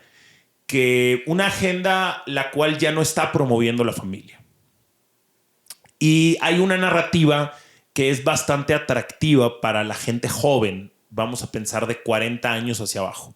De los que nacieron en los 80s, yo soy 89, de los que nacieron en el 80 en adelante, hay una narrativa que es bastante atractiva, que es la de somos mucha gente en el mundo, ya es irresponsable traer hijos. Sobrepoblación, este pedo está valiendo madre, el mundo es un desastre, el mundo es muy malo, nos lo estamos acabando, entonces es irresponsable traer un hijo a la tierra.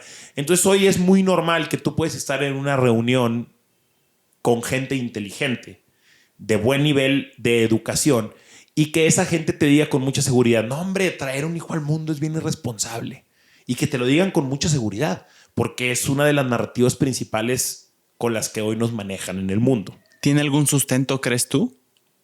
Yo estoy muy desinformado del tema de sobrepoblación y eso. Mira, ¿habrá algo que sea cierto por, o no? por lo que yo he podido checar e investigar, hay una posibilidad de que tengamos un efecto contrario. Es decir, hay una posibilidad de que en unos años nos falte gente. Ah, cabrón. En lugar de que nos sobre gente. ¿Pero ya, a quién le falta? Ya es una contrateoría de, bueno, es que falta gente, nos está faltando working class. Y eso es un problema que no estamos midiendo.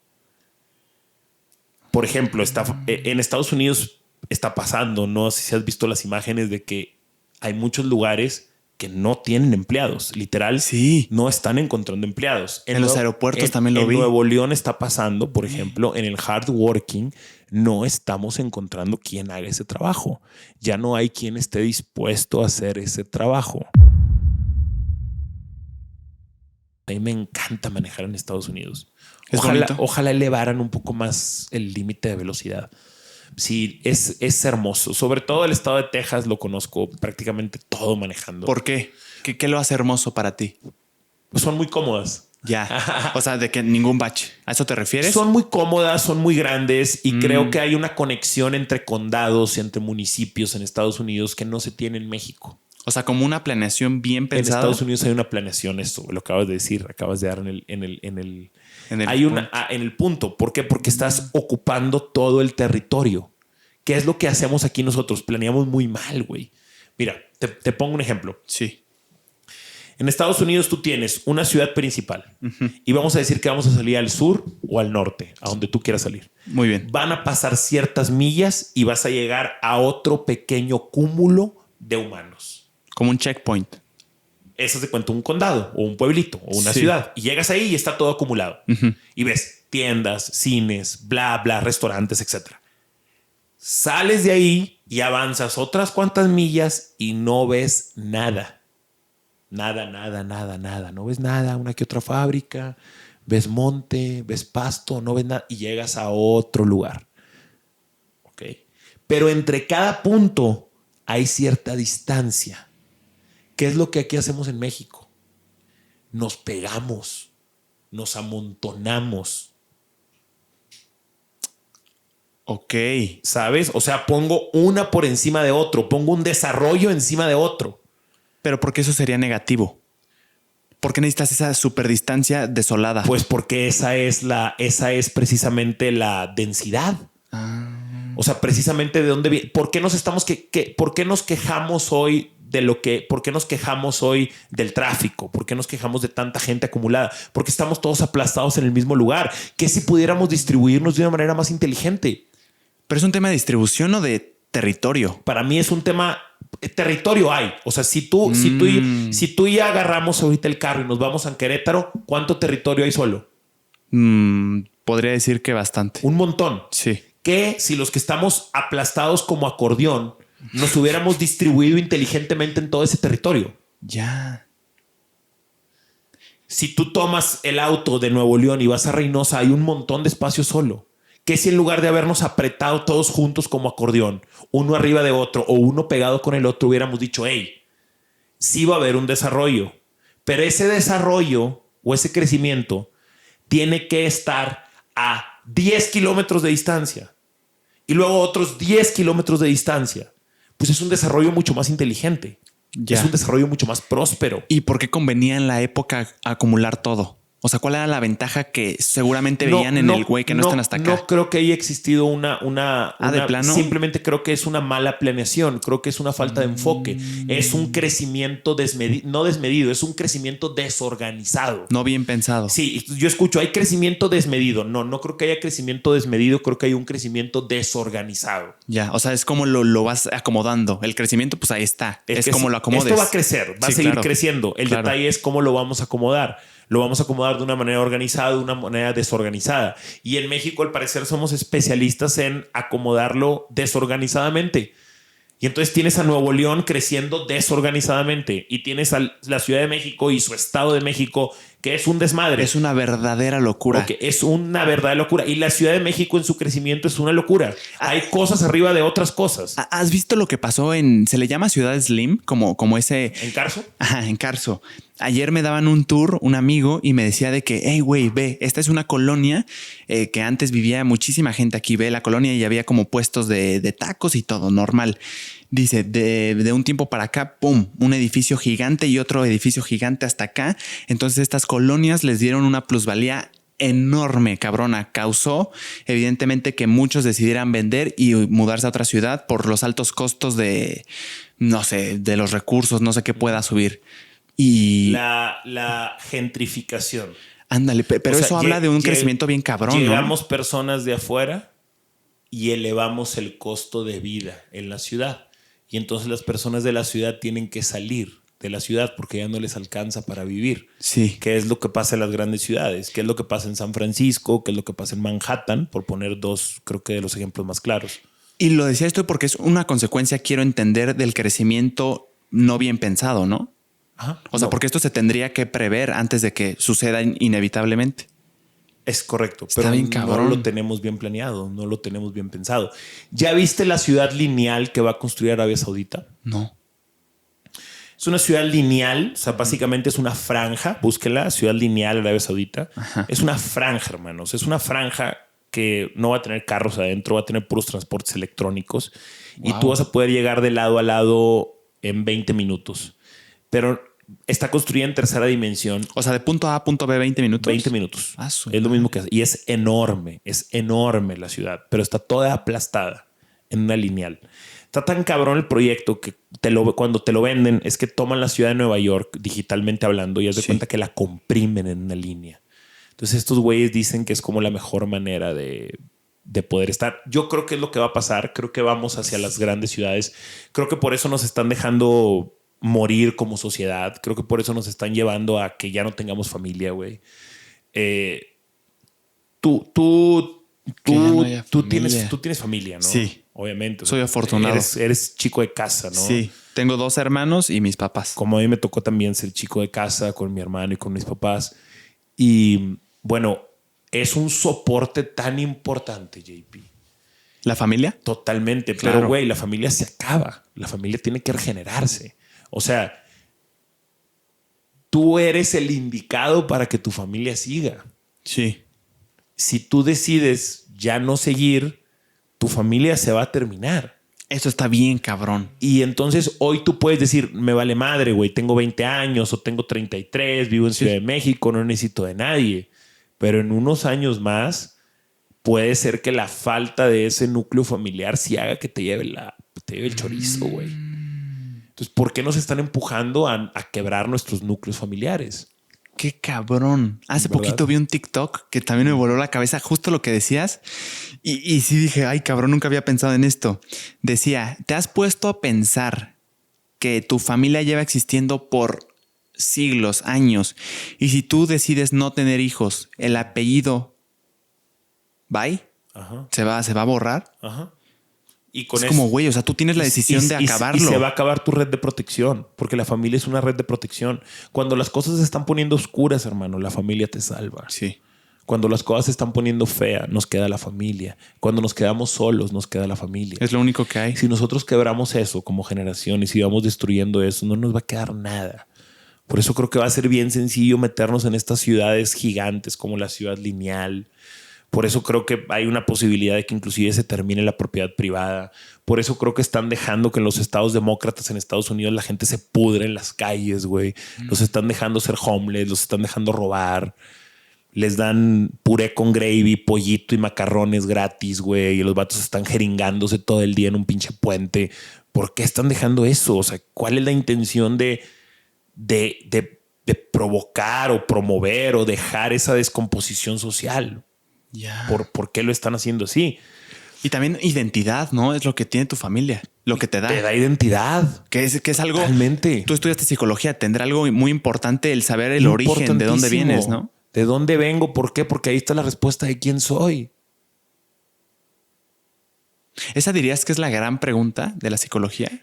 de la filosofía creo que el gran pedo o el gran asunto o la gran ventaja de la psicología y sobre todo de la terapia creo que es hacer consciente la mayor cantidad de cosas inconscientes. O sea, todo el tiempo andamos haciendo nosotros cosas inconscientes que están muy metidas en nuestra cabeza, que a través de nuestra formación la fuimos cosechando. Sí. Y tenemos cosas inconscientes muy feas y muy bonitas. Claro. Creo que entre más de esas cosas inconscientes las podamos hacer conscientes, podemos tener un mayor control de quiénes somos. O sea, la chamba es ponerlas en la mesa. Sí, y creo que la terapia ayuda muchísimo a eso, a ser consciente una buena parte de lo inconsciente. Pero definitivamente la identidad es uno de esos factores importantes que otorga la familia, pues. Pero entonces, güey, siento que ante la fragilidad social que hoy estamos viendo, pues ciertas medidas totalitarias pueden llegar a ser ofrecidas y aceptadas de una manera muy fácil. A mí me da mucho miedo, por ejemplo, tanta digitalización, porque siento que cuando los gobiernos tienen acceso a diferentes herramientas, es muy fácil para ellos abusar cuando tienen medidas de control. Por ejemplo, hoy creo que... Como las cámaras estas que en China están de que reconocimiento facial, ¿a eso te refieres? Pues China es un gran ejemplo de un control que yo considero excesivo. A mí me encanta el modelo chino en cuanto a lo económico, pero en cuanto a lo social se me hace detestable. O sea, el coartar tanta libertad de sus ciudadanos, el ser tan totalitarios, el ser tan invasivos en la parte privada, no la comparto. Y creo que si cualquier país del mundo occidental busca adoptar algún modelo parecido al chino o el modelo chino, ojalá puedan dejar a un lado esa parte totalitaria, pues. ¿Cuál será su propósito? O sea, el tener control absoluto. Control. ¿Y con ese control qué es lo que se quiere? ¿Control? No, pues una sociedad controlada me parece que la puedes llevar hacia donde tú quieras, ¿no? Una sociedad con mucha libertad, pues como ha pasado con Estados Unidos, pues corre muchos riesgos, pues. Pero son riesgos que se tienen que llevar en cuanto a la libertad. Y creo que entonces al hacer todo esto mucho más digital y mucho más tecnológico, corremos un cierto riesgo de ceder algo de nuestra libertad. Por ejemplo, yo veo que muchos están contentos con los autos eléctricos. A mí me gustaría comprar, de hecho la camioneta que me gustaría comprar, ahorita estoy bien con mi troca, pero en unos años más tarde me gustaría comprar una troca y ya la tengo vista. Una Urus. Y es Urus que... Lamborghini. Está chida, como la de Gignac. Creo que sí. Está chida, pero no me gusta tanto. O sea, siento que está muy cara para lo que es. Ya, pues sí, está carísima. Pero sí está buenísima. Me gustaría comprar un auto híbrido, pues que tuvieras la posibilidad de encenderlo con gasolina o que tuvieras la oportunidad de encenderlo eléctrico. ¿Por qué no 100% eléctrico? Es que siento que no han visto muchas posibilidades que se pueden abrir. Solo estoy hablando de posibilidades. Claro. Cuando tú tengas el 100% de autos eléctricos, todos los autos van a estar conectados a una red. De electricidad. No necesariamente de electricidad, sino que a nivel electrónico, todos los autos Tesla están conectados a una red Tesla. Ok. ¿Sabes? Sí. Y todos los autos de otra marca igual lo están. Y me parece que eventualmente todos los autos van a estar conectados a una misma red, a un mismo ecosistema, a un mismo blockchain, como chingados le quieras llamar. Sí. ¿Va? Ajá. Creo que es muy fácil que entonces el gobierno o alguien más decida que este día JP no va a circular. Y tu auto no prende, mi rey. Sí, o sea, ya no es decisión de, güey, te la puedes jugar. No, o sea, no funciona. No es como con un carro de gasolina. Un carro de gasolina, el gobierno te dice. Escucha, es que aquí es donde viene la diferencia de la libertad. Nunca había pensado eso. El gobierno te dice, hoy no circulas. Tú puedes circular. Exacto, te la puedes jugar. Si te cacho, tienes te una multa. Sí, claro. Tienes un castigo. Esa es la libertad. Sí. Pero cuando tú lo trasladas a un punto tecnológico, ya no existe esa libertad de tomar el riesgo. Claro. Y hay muchas personas a las cuales no les interesa la libertad porque creo que no la saborean o no la valoran o no han leído la historia de lo que pasa cuando un país pierde su libertad. Ellos dicen, es que está bien, güey. Está bien. Hace 3 segundos yo decía, está de puta madre. Hoy no circulas, entonces está bien. Está bien que te corten el sistema.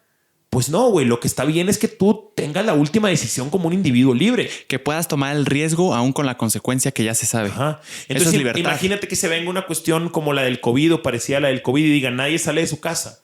¿Por qué nadie sale de su casa? Yo puedo salir, tengo mi auto y puedo salir de mi casa. No, papi. ¡Tric! Le picamos ya el botón y están todos los autos desactivados. Un control bien cabrón. Ajá.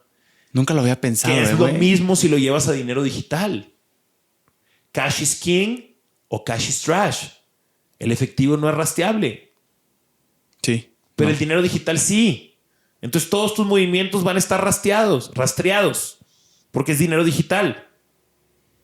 ¿Y por qué querrías que no fueran rastreados? Pues para tener control absoluto sobre qué es lo que hace mi gente y quién gasta y quién no gasta. No, pero a ti como individuo, ¿qué te interesa que sepan todos tus movimientos Pues de dinero? A mí, específicamente a mí, pues la verdad me vale madre, porque Ya. soy un ciudadano tendiendo a la normalidad. Exacto, pues. porque el gobierno te podría decir que escondes, no estás pagando impuestos. Pero si yo alcanzo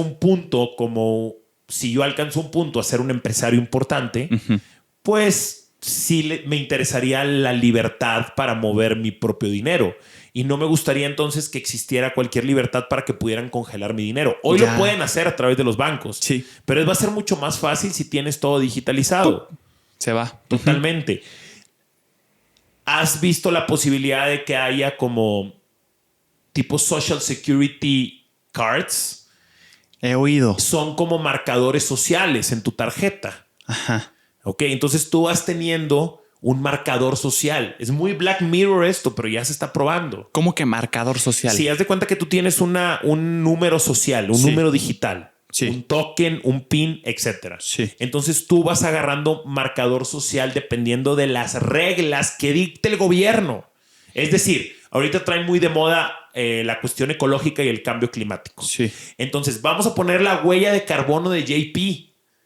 Y entonces esa huella nos va a decir si JP es un buen ciudadano o no. Ah, como de nivel de... ¿qué tan? ¿JP gasta electricidad o JP tiene paneles de luz? Entonces, si tienes paneles de luz, como estás contribuyendo, entonces vas a tener un score social mucho más elevado que otros. Ay, cabrón. Okay, y eso te va a dar mejores beneficios. Sí, güey, pero es que entonces el de los paneles solares es la misma mafia que el del petróleo. Es la misma mafia, nada más es una nueva mafia. Entonces te están obligando a que tú hagas lo que tengas que hacer. ¿Qué pasa si tú no te quieres vacunar? Y tú estás en tu derecho de no vacunarte. Menos 50 en el score social. Entonces, ese menos 50 en el score social, ¿qué va a pasar? Que cuando tú vayas a pedir un crédito te lo van a negar. O sea, según lo que entiendo... cuando tú quieras viajar te lo van a negar. Que cuando tú quieras una visa te lo van a negar. Lo que a ti te da miedo es la pérdida de libertad. Sí, señor. Ya. Y que entonces nos quieran moldear y nos quieran que llevemos la vida que ellos quieran que llevamos y no la vida que nosotros queremos llevar para nosotros mismos. Wow. O sea, sí se puede llevar a ese extremo. Hay escuelas autorizadas. ¿Mandas a tus hijos a las escuelas autorizadas o no las mandas a tus hijos a la escuela autorizada? Ah, bueno, si no lo mandas a una escuela autorizada y si tú quieres que tu hijo haga homeschool o que tu hijo vaya a otra escuela, está bien. Además que esos son 30 puntos menos en tu crédito social como individuo. Está bien cabrón. Y así vas entonces encontrando esas cosas. ¿Qué pasa con las multas? Yo soy bastante... ¿Qué pasa con las multas? Es lo mismo con las multas. Si tiene licencia, si no tiene licencia, si vas ¿qué pasa cuando las multas empiezan a cobrar simple y sencillamente por un exceso de velocidad natural? O sea, vas a perder la libertad de poder acelerar un poco más. No estoy hablando de tonterías como andar borracho manejando. Sí. Eso es una tontería, eso es un crimen, pues. ¿Me explico? Hay un libertinaje de por medio. Pero ¿qué va a pasar cuando te registre hasta cuando te vuelas un alto? O cuando te paras en la calle y está en rojo y ves que no viene nadie y tu criterio te da para decir, me lo puedo pasar. Y que te clasifiquen por eso. Pero va a haber una marca, una máquina que no va a tener ese criterio y que va a decir, JP se pasó dos rojos hoy. Sí, güey, pero me los pasé a la 1 de la mañana, no venía nadie, me paré. Sí. No me importa. Súper tecnócrata, solo te importan los números. No me importa, exactamente, no va a haber criterio. Tienes tantas multas de velocidad porque avanzaste a tal velocidad en el viaducto. Güey, no venía nadie. Salgo de trabajar a las 11 de la noche, a las 11:30. Los algoritmos, Aldo. Puedo cruzar los 100 y no va a haber pedo. Claro. No, pero es que aquí dice que cruzaste 80 y estás muerto. Y no importa. Los algoritmos de redes sociales también es así. Por eso creo que no debemos de darle tanto a la parte tecnológica, JP. Creo que estamos todavía a tiempo para meter uno que otro freno. Nunca había pensado en esto, hermano. ¿Qué onda, güey? ¿Vamos a comer? Vámonos a comer. Listo. Qué chingona conversación. Te agradezco mucho que hayas estado aquí. La disfruté muchísimo. Yo te agradezco a ti, hermano. Y gracias a ustedes que oyeron, que estuvieron aquí. Les mando un abrazote. Estaría lindo si se suscriben. Fregón. Puedes decir lo que quieras. Agradezco a tu público. Gracias por abrirse un poquito a este servidor. Y qué chingón. Ahí estoy búsquenme como Aldo Farías en las redes sociales. Los links van a estar aquí abajo. A huevo, papá. Que estén muy bien. Muchas gracias. Bye. Chulada, ¿eh?